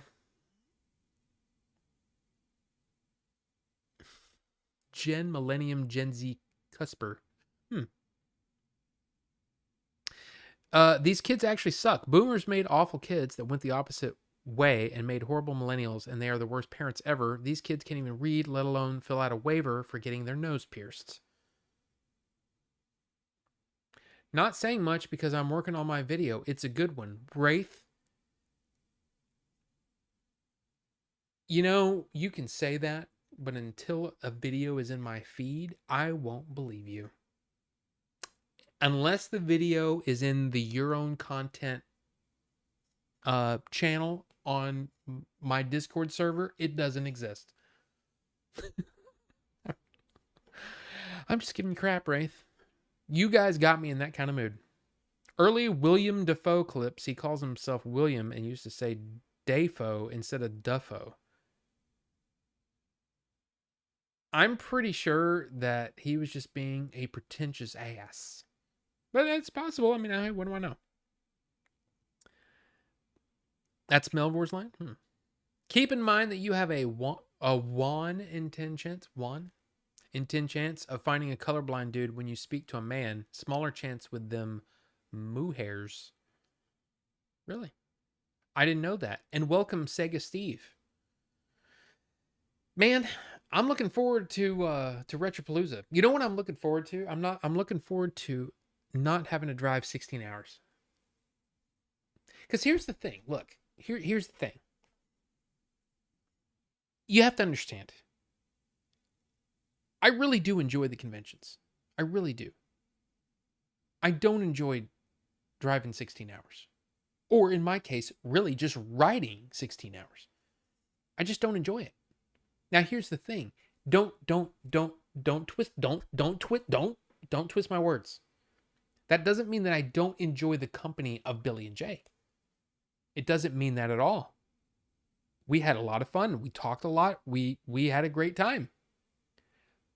But if you're asking me, would I rather fly 2 hours to get to or however long it would be to get to Greenville, South Carolina, I would take that every day because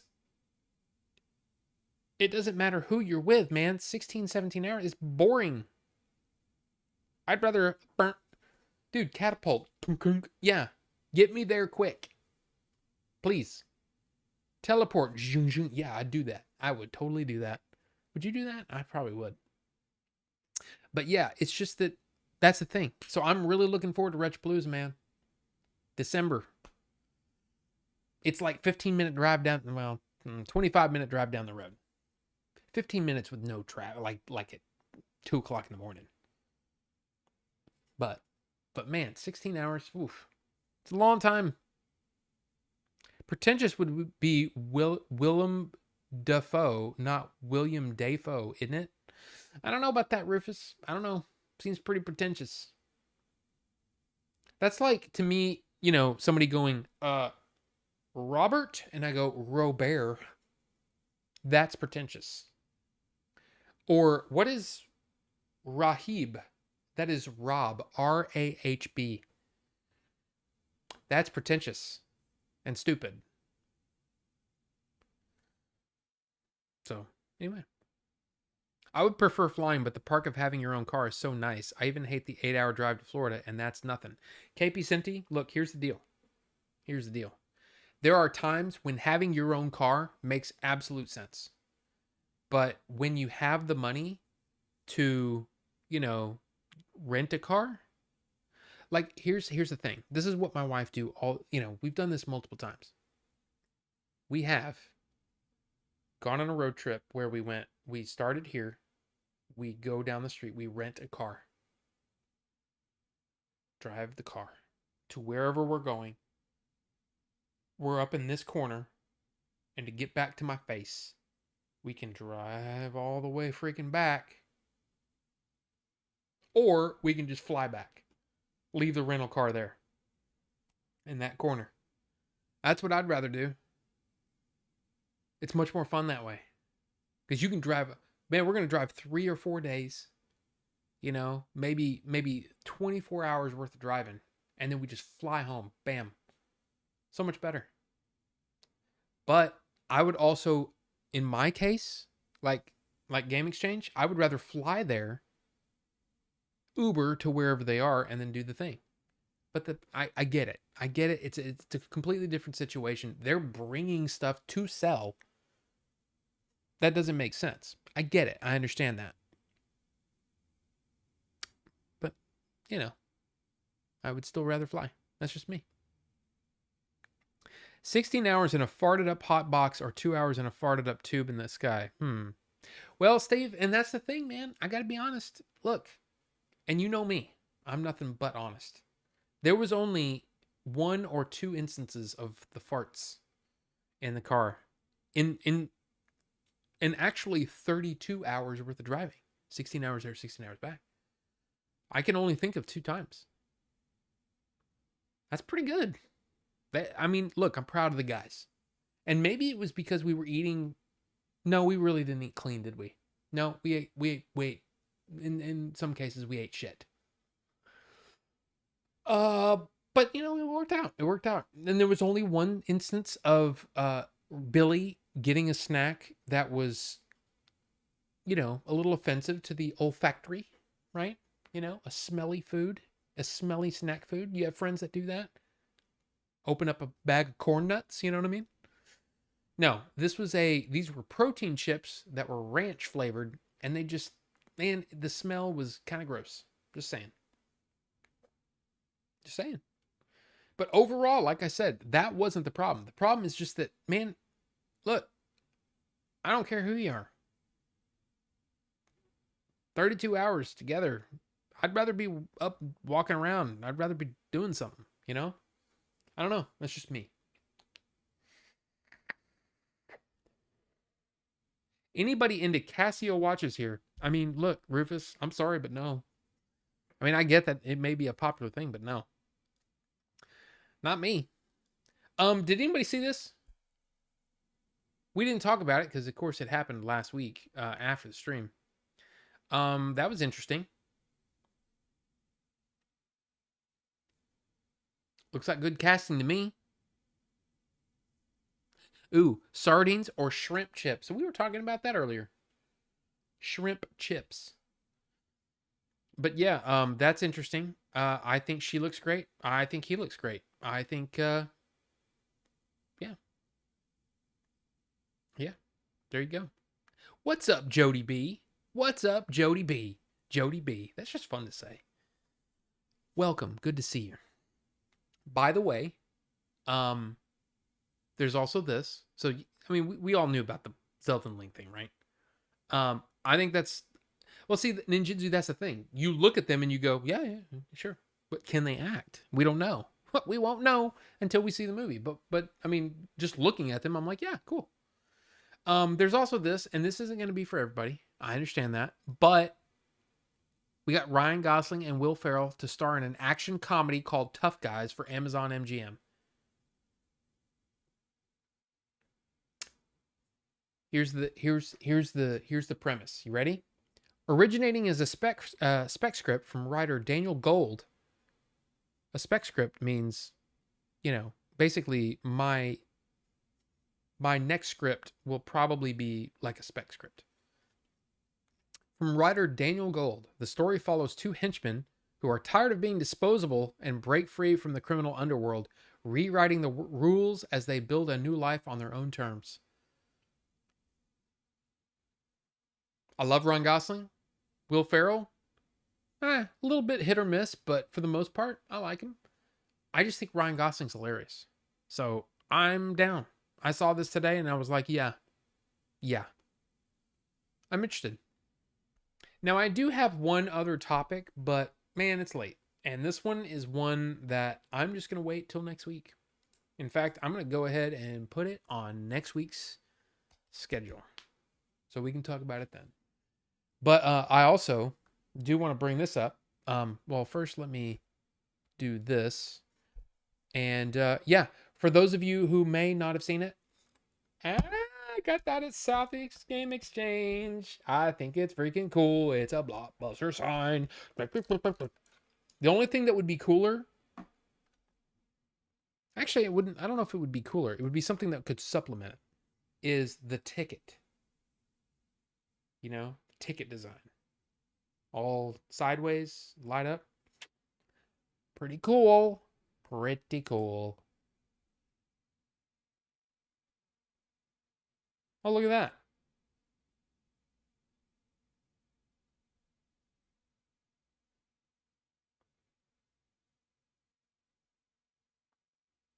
$100.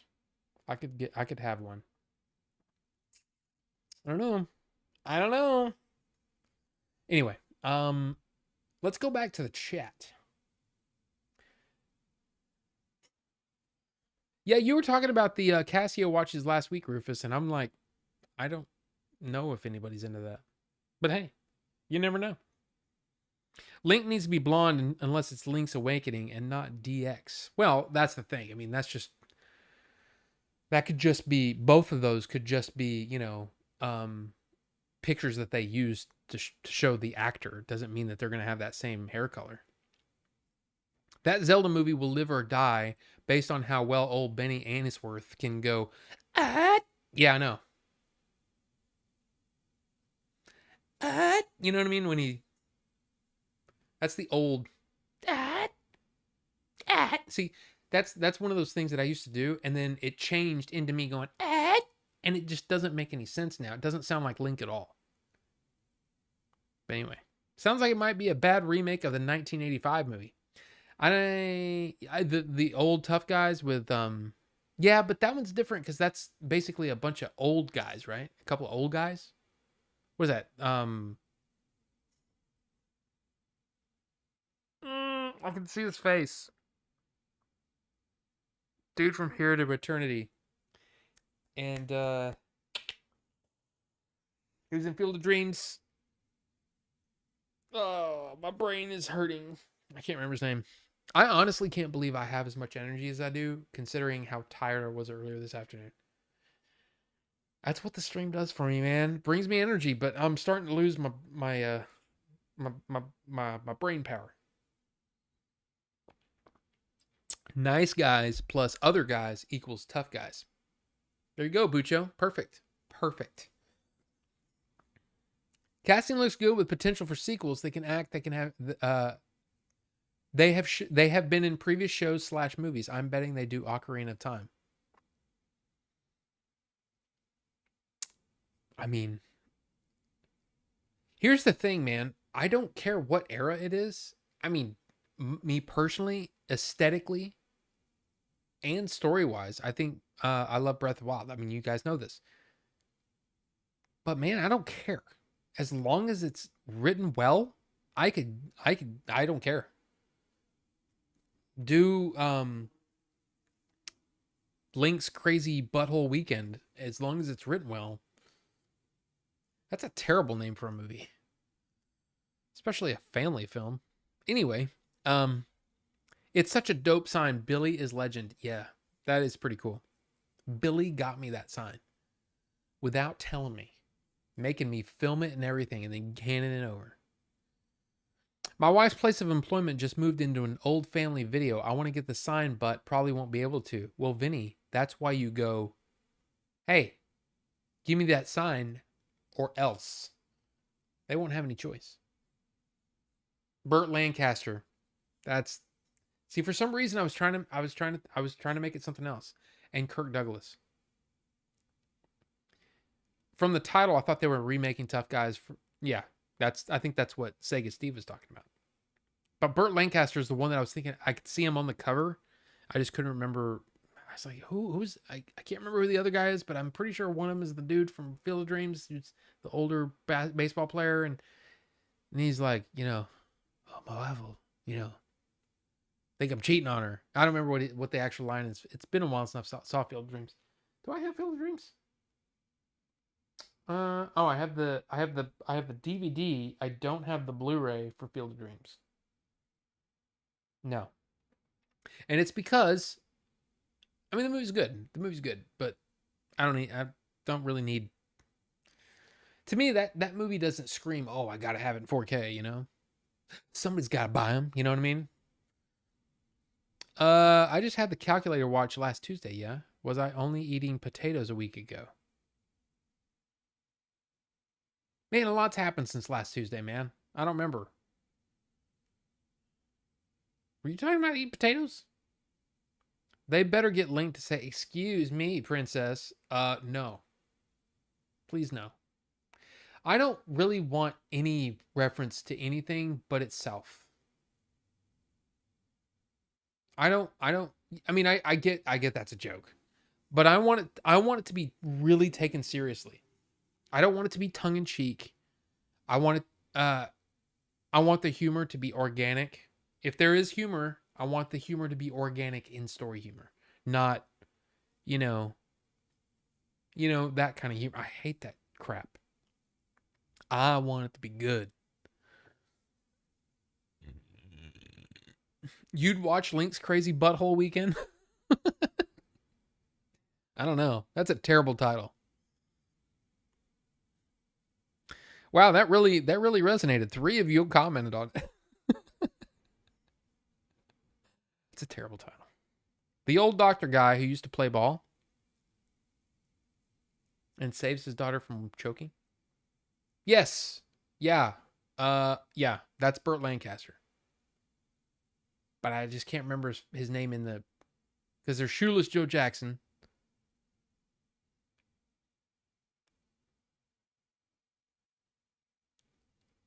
I can't remember. I can't remember his name. It's been too long since I've seen Field of Dreams. I want them to reference the CDI Zelda. No. No references. No tongue-in-cheek bullshit.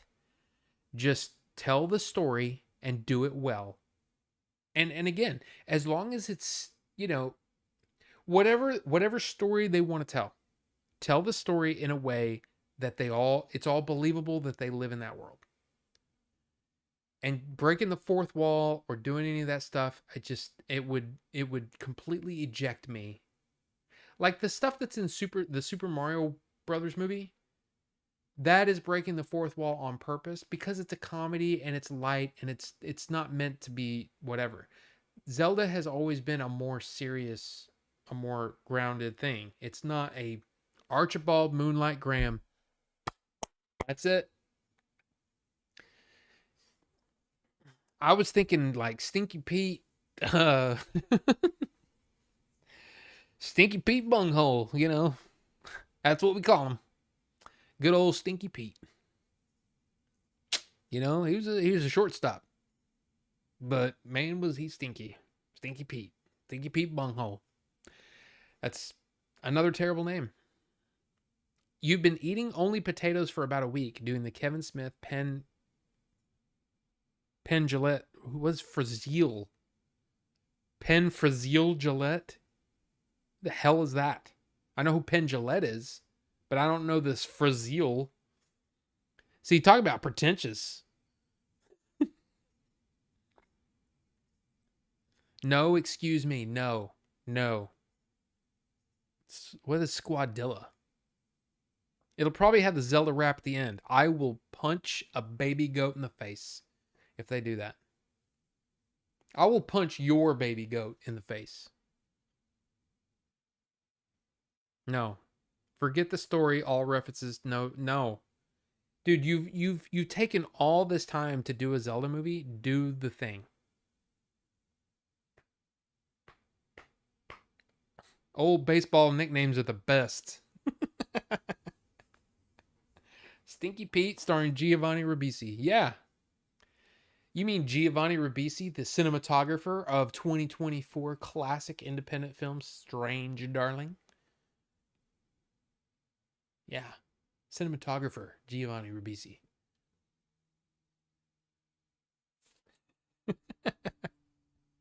Wait, what? What's his name? The only time Link talked was the show and CDI games. Why are you being so hard on me tonight? The F, bro. No, I just don't want it to be like that. I want it to be taken seriously. And I want it to be something that like I want it to be emotional like the Zelda games can be. Like Link to the Past used to make me cry. When I'd play it. Dude, the little tree dude that was playing the flute, all the animals, you know?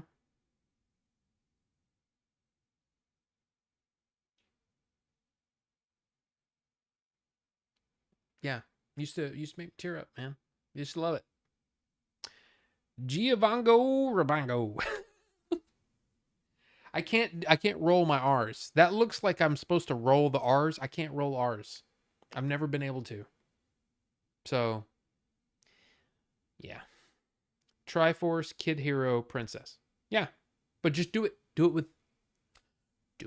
What if it was dark and damp with labyrinth 80s scenery? That could work.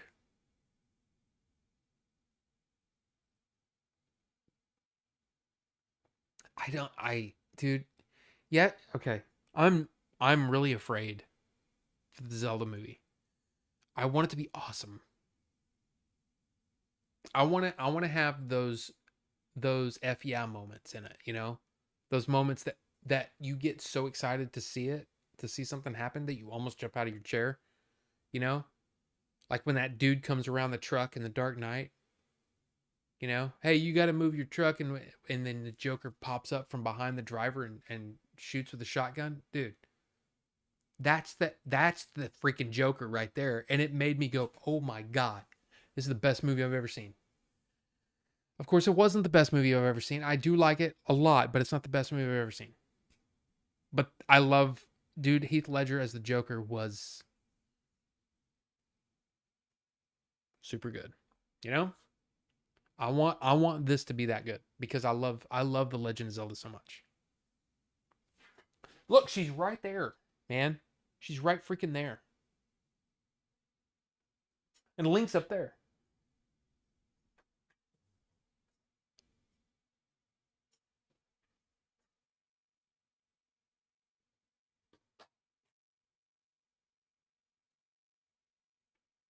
Anyway, sorry. Is visual humor good to do on a stream? I don't know about that. Anyway. There's comedy in the games too, not just emotional. Yeah, but it's not goofy, stupid like comedy. You know what I mean? Overall, the tone of the games are a little more serious. They're not. Excuse me, princess. That's not in the freaking games. It's just not. There's hilarious stuff. The Legend of Zelda, a Zelda porn parody. Do I need to make note of this? Just kidding. Final Fantasy VII was the first game to make me cry. You cried during SNES days? Oh yeah.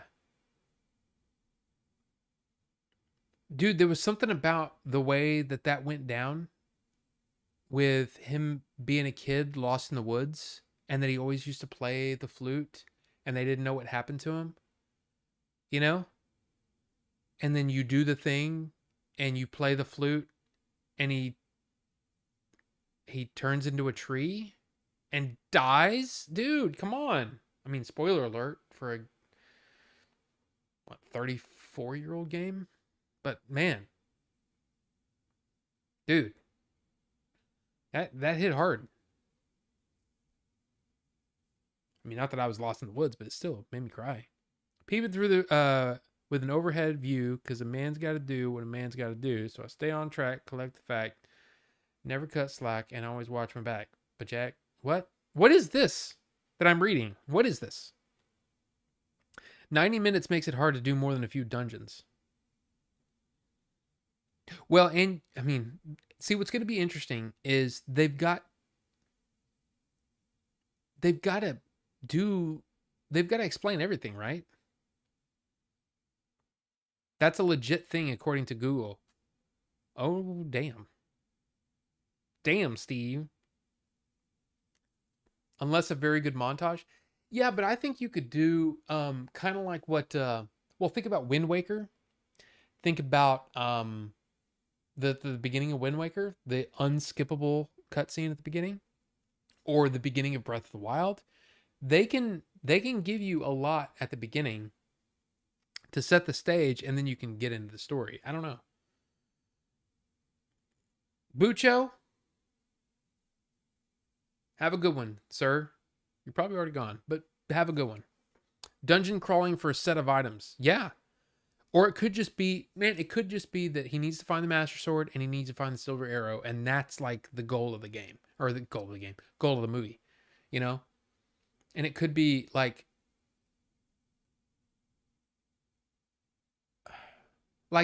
here's the thing. I don't need to see specific moves. I would like to see really, I don't know, man. I don't know what they're going to do. I don't know what the tone's going to be. Is it going to be for like teens, or is it going to be for, little kids? Is it going to be all freaking hardcore? You know, when when one of those goblin looking what are they called? I don't know what they're called. The pig guys, and they come attack. Is he going to like put his knife in and like do this? Freaking intestines fall out. And then, like bugs start crawling on him and eating him. And then Link slips in it, He's like, what? Like that. And he slips and falls and his head splits open. And then like these weird alien things come out of his head. Wrong movie? Pretty sure that was a wrong movie. But anyway, like anytime when your hero can slip like a what, that would be great. You can't see my leg, but man, I'm putting my leg out when I can't really lift my leg up that high. No, I don't know. I just don't know if I don't think it's going to be super like violent. But it needs to be the right amount of scary, It should be scary a little bit. Cuz he's going on a quest all by himself with only a sword and a shield and a little elvish hat. I don't even need the hat. I gotta be honest. That's why it's one of the things I like about Breath of the Wild. I'm like, yeah, I'm sorry, but you can ditch the hat. Don't need it. Don't need it. Put a couple earrings in. It's good. Oh, that's the Zelda commercial rap? Well, get it out of here. Get it out of here. I don't know, man. The Legend of Zelda is really rad. I don't remember this at all. Heath Ledger's Joker wore the CA53W to bring up Casio watches again. I didn't know this. SNES Final Fantasy games 2 and 3 and Chrono Trigger hit me harder than Final Fantasy 7. Dude, Final Fantasy 7, man. Hit me hard. I love that game, man. I played through Final Fantasy 7 like 3 times. But it's the only RPG that's really like grabbed me and wouldn't let go. Like, let go of my nether regions, and it wouldn't let me go. It wouldn't. And I've tried. I tried 8 and was like, I'm not really digging this. Tried 9, I'm not really digging this.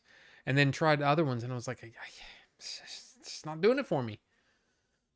But I will say that I enjoyed the Pixel Remaster. I played the first 3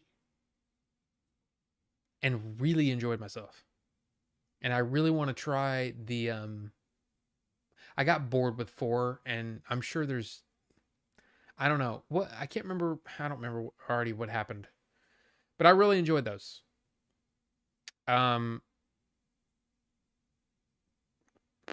what was the Oh, I want to try I'm waiting for the Dragon Quest 1 and 2 remake cuz I want to play cuz I played and beat Dragon Warrior back in the day and I'd like to play through that again with new visuals and all that stuff.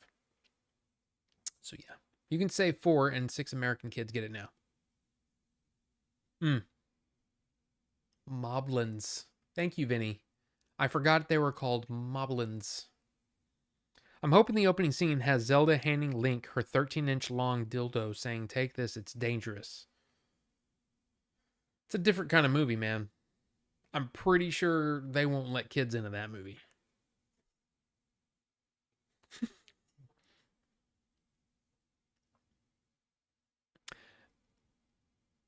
Rufus, the Red, and Carbonite Dreams. Carbonite, did you just get here? I guess you just got her, Carbonite. Welcome. We're about to jump on over to the Discord. Elvish Presley. Yeah. Did he really wear it to bring up the Watchers though, or was it just for the character? Where to bring up the watches? The watches. What watches? Oh, you're talking about Joker bringing or Heath Ledger wearing the Casio. I don't know. How you play FF7 if you hate them graphics, sir? Oh, yeah. Here's the thing. I was over at a friend's house. I'm pretty sure I was over at a friend's house. No, you know what it was? I just got into the game and said, I'm gonna try this. I'm gonna try this and see what happened, and it immediately grabbed me. The story grabbed me, even though the graphics were not great. Like I don't like the blocky, you know, 3 triangles for hair and all that kind of crap. I don't like that. But it immediately grabbed me. The story immediately worked on me. Dude, when he jumps off that train, I'm like, I'm in. And I mean, it was also like, it was really being hyped because it was on 3 freaking discs. And I'm like, I gotta play this. I gotta play this. So, yeah. That's a good question, though, Star Fox, because you're right. You're right. That should have been a no for me, dog. You know what I mean?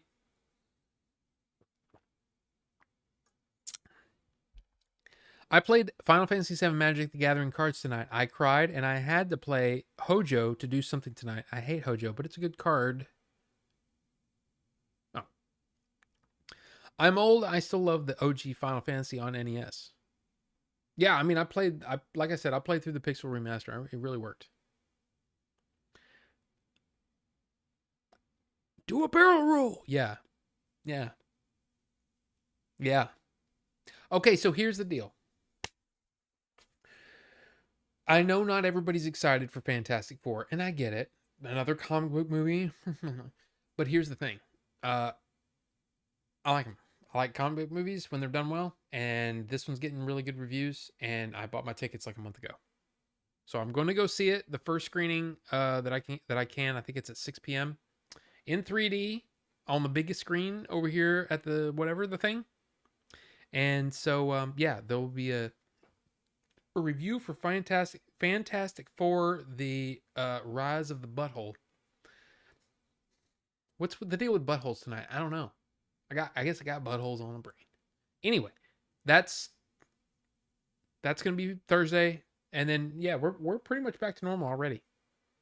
You know, I missed a regular video last week, and it kind of irritates me, but I just didn't have time. I didn't have time. I had things to do. I didn't have time. But I'm excited for Fantastic Four. I just want a good movie, man. So, but anyway, so that's the thing. And look, I hope you guys had fun, and I hope you guys have a great rest of your week, great weekend, and a great Monday. Until the next time we meet next Tuesday, right here, 7 p.m. Central on this here channel. Huh? So, if you wanna, we're gonna jump over onto the Discord. Okay? So I'm gonna just jump in there right now. And I'm gonna hit the button. I'm gonna turn on the camera. And we got the audio on. We've already got Ninjinzu in here. What's up? How's it going? See? That wasn't me. That wasn't me. I would love to say that, Sega Steve, but I'm afraid that would be bad. So I'm not going to do it. But hey. Off the Nuck. That's right. I forgot about that. Here. Can't forget me. Oh, and Stop Fox is here? What's going on? I can't remember how to do that. How do I do that again? Oh, right here. There's really nothing on the Nuck right now. But hey, y'all have a great one. You got to get to bed, Carbonite. Hey, you have a good one, man. And hey, you should go back and look at the cool stuff that from the convention and stuff if you want, if you want. But y'all have a great night, and hey, if you want to join us over on the Discord, cool. If not, I'll see you next week. Bye.